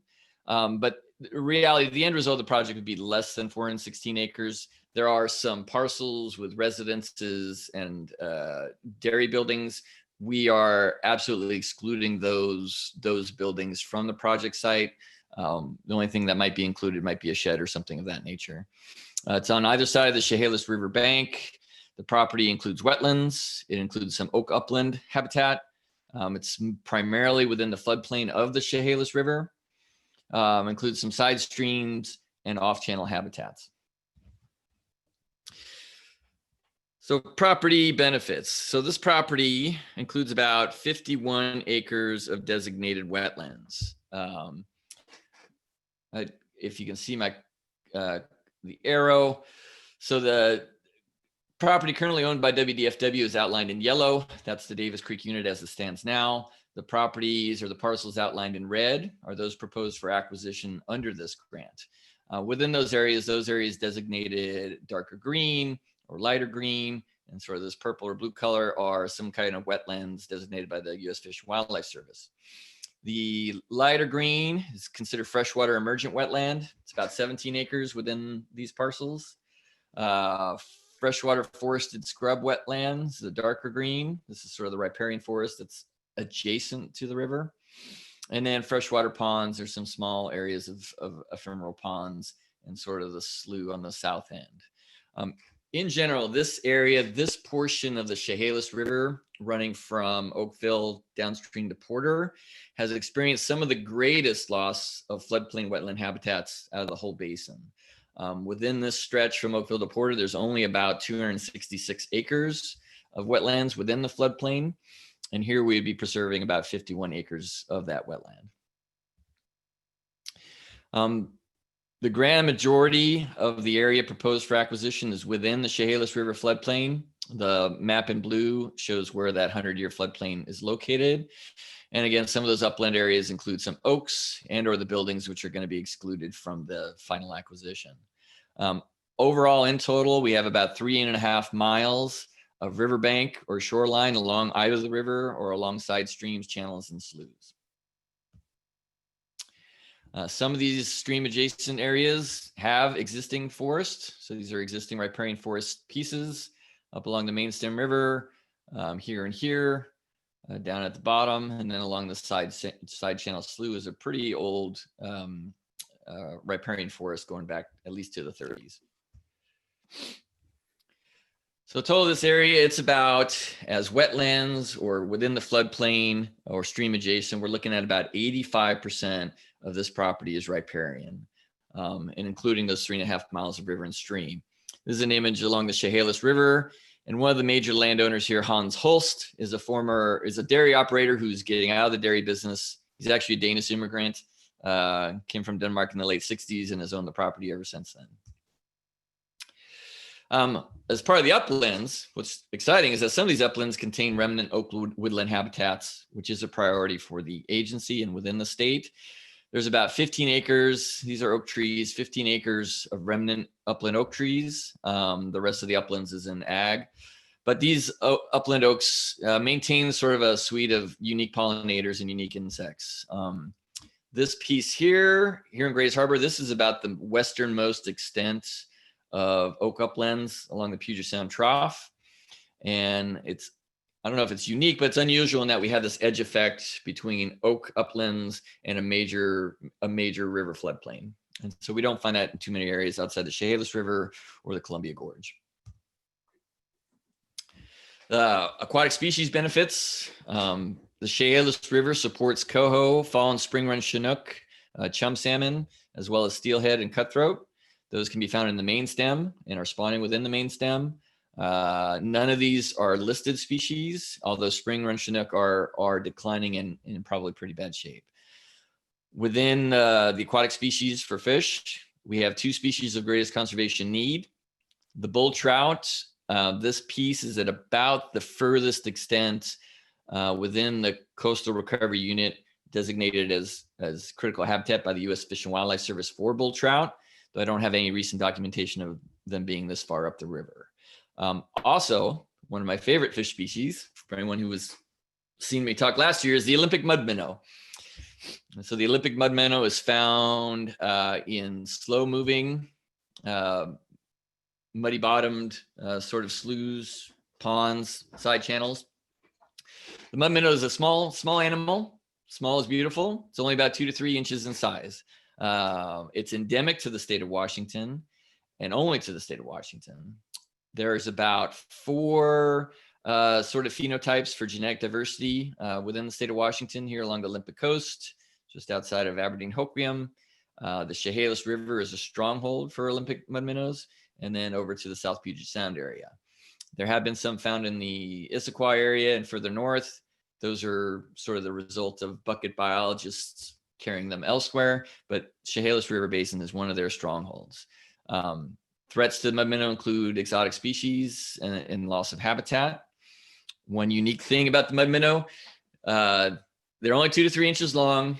They have they'd be a relatively large territory for such a small fish of 1/2 meter. And during the spawning season, when they get these brilliant colors that you see in this picture, they do what's called the wigwag dance. Male sets up his territory, female comes into the territory, and the male approaches and does a little wigwag dance to try to entice her to spawn with him. Very fun love these guys. Non-aquatic species. So the area is home to Roosevelt elk in some of the lowlands, certainly Canada geese. It's a hotspot for various duck species during the winter, especially wintering waterfowl that come from elsewhere and stay during the winter in the Chehalis River Valley. It'd be a concentration for waterfowl. We also do have black bears, North American beaver, and beaver would be sort of a keystone species. Bringing it into public ownership as conservation land allows them to do beaver activities without the threat of being trapped out because of damage they do to private lands. And then red-legged frog is kind of a focal species for the Chehalis River Basin. Species of greatest conservation need that we find on these properties includes band-tailed pigeons, which is pictured there. Band-tailed pigeons are a close relative of passenger pigeons. Probably in the 70s, there are 100 species. There's a 9-day hunting season on band-tails in the state of Washington. It's only 9 days because we went from harvesting about 100,000 band-tailed pigeons in the 70s to a total harvest of about 200 the last couple of years. In early 2000s, there was no season. So that's a species of greatest conservation need.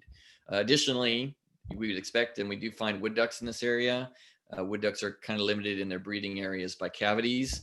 And frequently get support with cavity boxes. The proximity to existing conservation lands. So here we are in the center is the WDFW land within the Davis Creek Wildlife Unit. In red is the proposed areas for acquisition under this grant. On either side of the river in the uplands, we have two large, very large blocks of upland habitat owned by the Department of Natural Resources. Capitol Forest, I think is about 90,000 acres on the north, and the lower Chehalis State Forest, which is 25,000 acres or so on the south. And so we're getting to where we have almost a complete potential corridor crossing through these lands to go from one major block of upland property to another.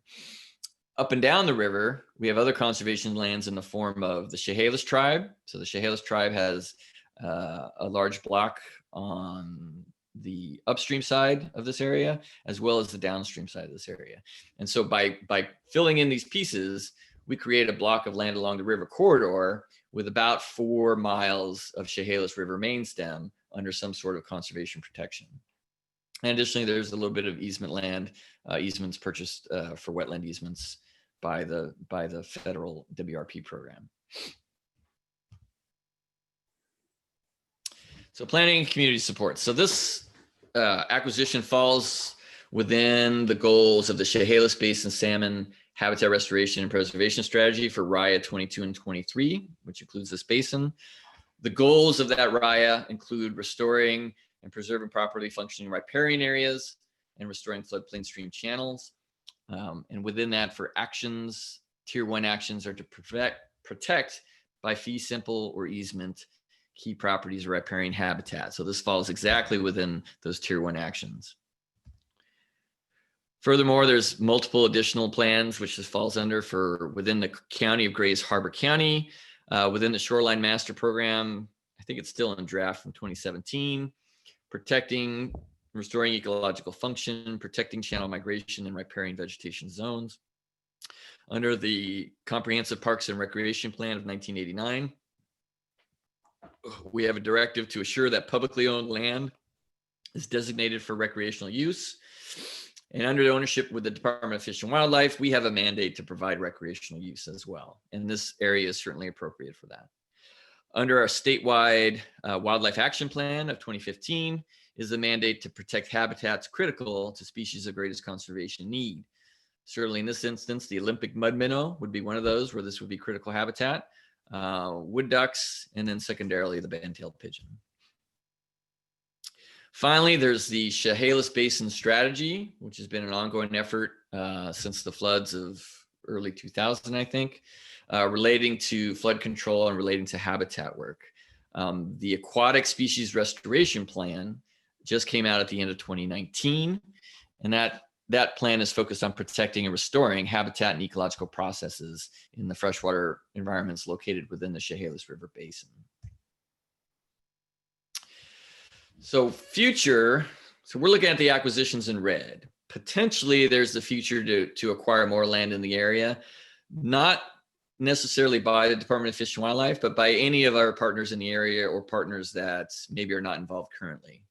I see as a potential all these areas in sort of green blue for acquisition because they're located in the floodplain or because they help promote and ensure sort of a corridor of protection from Capitol Forest down to Lower Chehalis State Forest.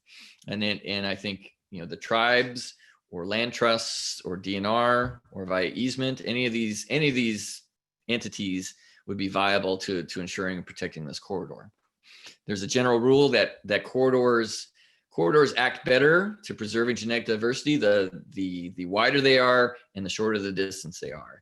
And this location here between Capitol Forest and Lower Chehalis State Forest is about the shortest place where you can develop a connection between those two. So planning and community support. So all of our properties go through the Lands 2020 process. So the Department of Fish and Wildlife has to let the public know where they are thinking about acquiring property for long-term conservation and get public input and internal input. These properties went through this process at the end of 2019. And during that process, we got a lot of positive feedback, including Mr. Mark Delorier, who wrote an extensive blog about what this place meant to him. And he said, protecting the land on the Davis Creek addition feels like protecting a part of myself. He feels really connected to this piece of land that we are looking to acquire. Furthermore, we have letters of support either through this process or afterwards from the Black Hills chapter of the Audubon Society, from the Grays Harbor chapter of the Washington Waterfowl Association, from Ducks Unlimited, and from Conservation Northwest. Stewardship. So our mission, the department's mission, is to protect and perpetuate fish and wildlife and ecosystems while providing sustainable and wildlife recreational and commercial opportunities. That's been our mandate, I think, since our existence as the Department of Game, and we fulfill that mission the best we can. Within this area, we already have public ownership under a management plan for this general area. The Davis Creek unit falls within the Scatter Creek Wildlife Area Complex. There's a couple other parcels that are not too far away to the east that belong to that complex. Additionally, downstream, Chehalis Wildlife Area has some property at Hoxett, which is a separate wildlife complex, but part of our collective ownership. The Scatter Creek Wildlife Area Complex is going through right now an update to its management plan, and that should be finalized by the end of this year. And that went through internal review, public review. It's been a 1.5 year long process. And it includes the prospects of adding additional lands here at Davis Creek unit and looking forward at how we want to continue to manage those lands.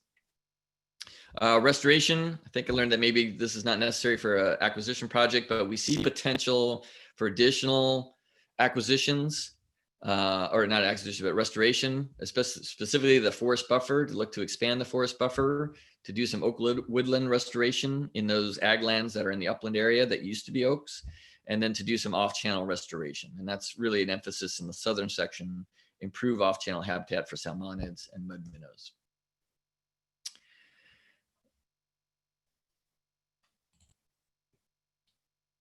Okay, threats to habitat. So this stretch of river from Oakville to Porter has seen a loss of habitat since 1999 of wetland habitat of about 2.6 acres per year. In general, you can see a little bit by the diagram, there's been since the 30s, a loss of canopy structure, loss of forest canopy at the expense for the increase of agricultural lands. Since the 70s, we've seen some diminishment of ag lands and some increase in canopy, and certainly some increase in development. Generally speaking, threats to the habitat to the Chehalis watershed system include a lack of large woody debris in the system, a lack of potential woody debris to fall in the system. There's no recruitment of large trees, and increasing water temperatures. And looking at global climate change models, we see a decline in the river system if there aren't efforts to further protect lands and do some restoration. Furthermore, we also see that some of these areas of large ownerships in the past under ag use, and this is an example of another dairy farm, where the dairy farm gets split up into smaller and smaller pieces and is no longer used for ag, or at least not for the same to the same extent. And as it gets into smaller proportions, it gets harder to get to make these kind of acquisitions. Community benefits. So a fair amount of this land is zone ag. Some of it's zone residential. We see continued value in maintaining some of this land in agricultural leases, especially those areas that are maybe not priorities for restoration, that are not adjacent to the river. And then we use ag leases on our existing lands to help maintain working lands, to manage and improve forage for winter waterfowl, improve forage for deer and elk, and for upland birds as well. So there's a great value in maintaining some lands within agricultural usage. Further activities in this area that we see, certainly waterfowl hunting would be a big one. Some big game hunting offers the opportunity for hiking. There's quite a bit of the Chehalis River that would become under public ownership and would allow shoreline fishing or bank fishing. And then it would create a greater opportunity for dog walking and dog trials, which is definitely a demand that we see in wildlife observation. In general, the properties are readily accessible to paved roads. They're paved road adjacent, either through Elma Gate Road or South Bank Road. And we already have a parking lot at our site on the south side of the river. A lot of this land is gated, and it'd be easy to make walk-in access. Furthermore, within this area, one of our small boat launches is located on the river. So there's already a boat launch to be had in this section of the river. And this would allow greater amount of bank fishing. And as well, there'd be the opportunity for the Oakville schools to make use of the area, because Oakville is only a mile away, I think, at most. So in general, or in summary, thanks for the opportunity. This is a great opportunity to create sort of a nexus, to create a riparian habitat corridor going about 4 miles up and down the river, connecting conservation lands with the tribe and with the department and with some easements. And it's also a beautiful opportunity to link big blocks of uplands across the same stretch of land, so that we have genetic flow of species that are dependent upon uplands, as well as riparian and aquatic species. Thanks for your time. I hope for your support. And I think I have a few minutes to answer any questions. Anthony, that was almost exactly 20 minutes. Perfect. There's my alarm.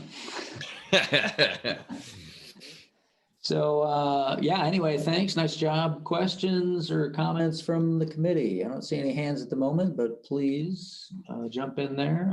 Peter, looks like this question. Hey there. Thanks. Great presentation. Looks like a really interesting place. I'm curious, you indicate, and I may have missed something, but you indicate a mix of easements and fee title. I wonder if it's worth breaking that down a little bit. Which parcels you're thinking fee title and which ones easements, if you know that, I guess. Yeah, we're primarily looking at fee title where we can. You know, some of the landowners are maybe a little bit, don't necessarily know for sure that they want it one way or another. So we want the flexibility to have easements there. It's mostly on the north property, the large block of red at the north end of this property is where we're thinking if they don't want to go fee title, an easement in the river adjacent area would make sense for us to work going forward. Thank you. Thanks. Glenn? I had a related question, and that is your budget then based on fee title for all of the properties, or does it deal with some of them being an easement? No, thanks for the question, Glenn. Yeah, it's based on fee title for all the properties. That is our goal. Fee title is our goal, and excluding all the residences. So our accounting on the budget is not accounting for any residences or any of the major farm buildings associated with them. All right, thanks, Richard.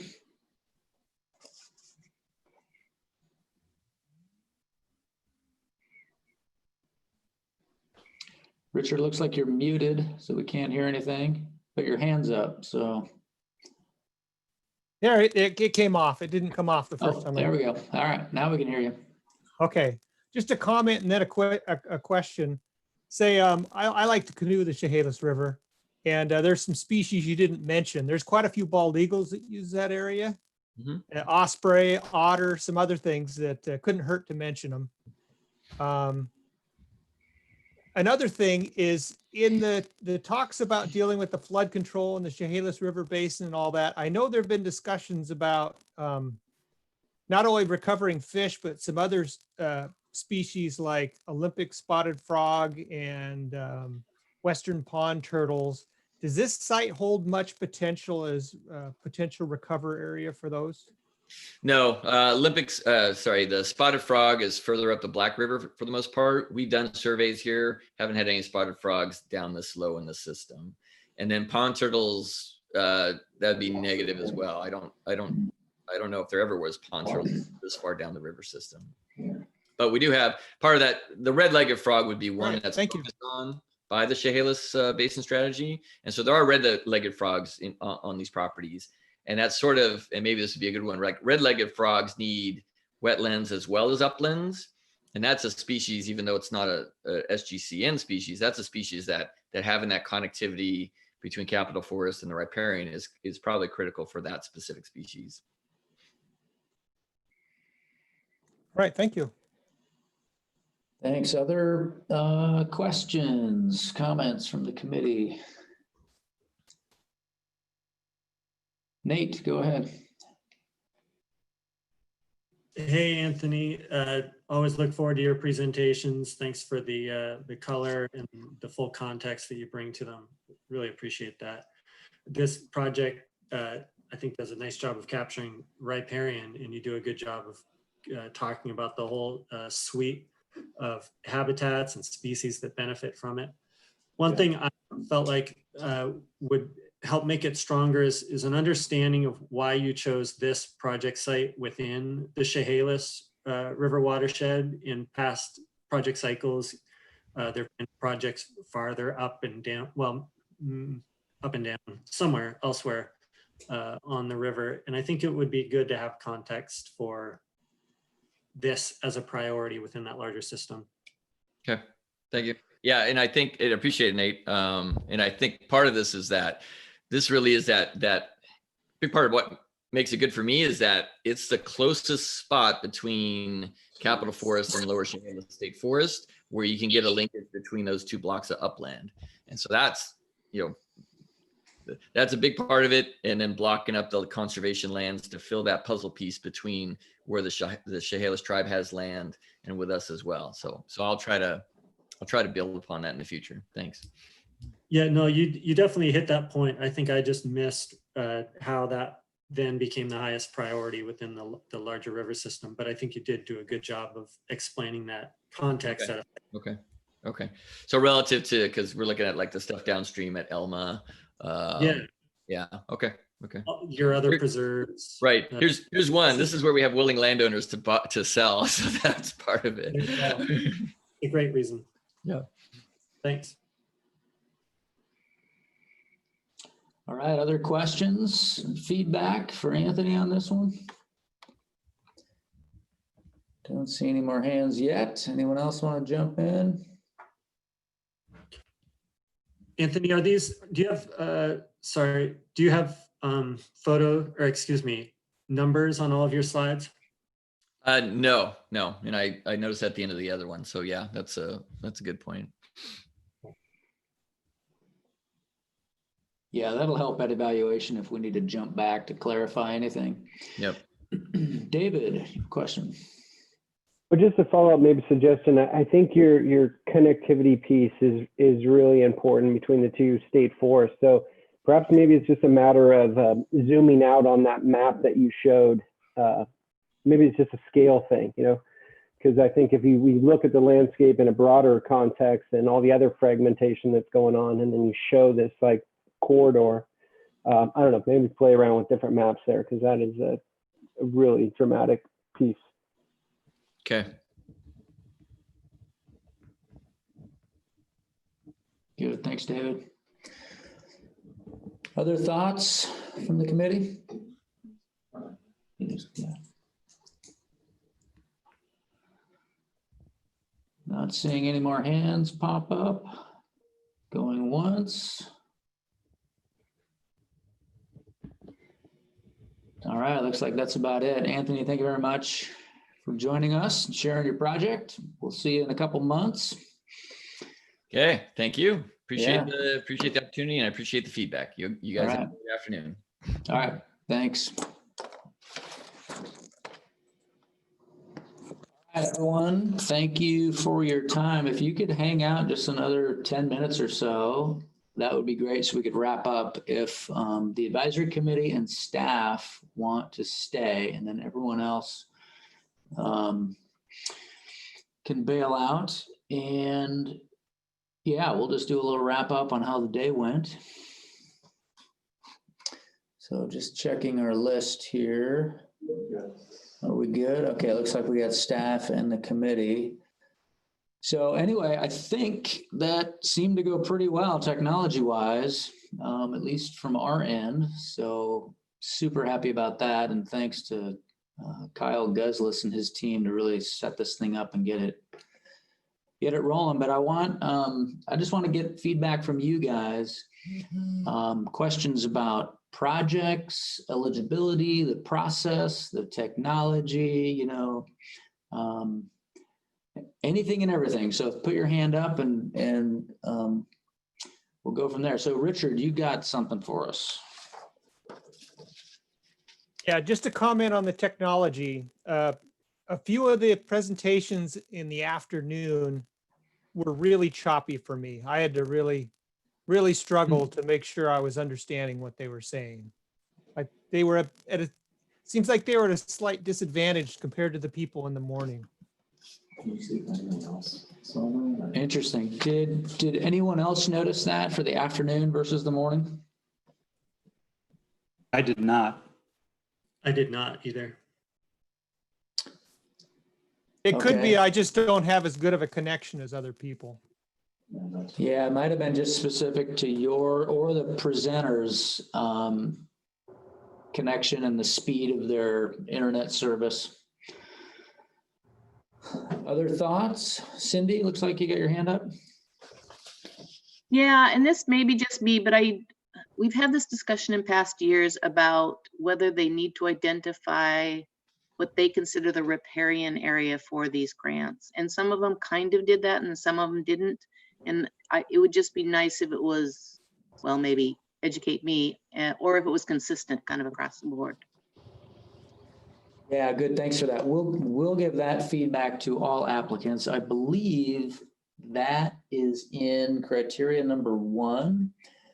And Ben could probably jump in to clarify, but maybe it's in a different criteria, but there is something in there somewhere that, yeah, we want to know how much is, riparian by definition, and then the rest of the uplands. But yeah, that is helpful to know. Yeah, and it's not that you can't include the uplands. It's just helpful to kind of see what they're looking at when they applied for this grant. Right, yes. And sometimes you do, based on the sale, you got to buy the whole package and it comes with, You can't just carve out just the riparian piece. So Ben, do you have any thoughts on that? Yeah, Carl, thanks. That question is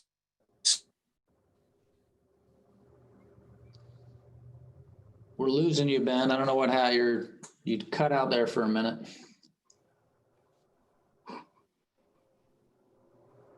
At least I can't hear you here. I don't know about other folks. No, I can't hear him. No. We'll circle back. Are you, Ben? No, looks like nobody. You could try logging off and jump and then log back in. Sometimes that helps.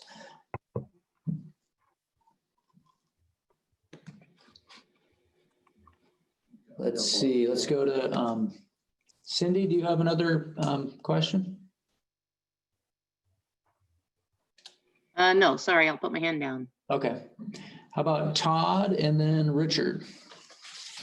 Yeah, this is Todd. I think it went really well. I didn't have any problems on my end as far as connectivity. Welcome to Zoom. Enter your meeting ID followed by pound. Looking at the Prism site though, I remembered, maybe I was wrong too, but I always thought there was a lot more attachments on the projects before, maybe it wasn't before the technical, maybe it was before the final review, but that kind of helped out a lot more for me to go through maybe what their slides might be beforehand. And maybe I can go back and reference those after too, because they go by pretty quick sometimes when I'm just looking at them on my laptop. Right. And yeah, I didn't hear a lot, and I mentioned that to at least one other person on one other project, is the pollinator portion.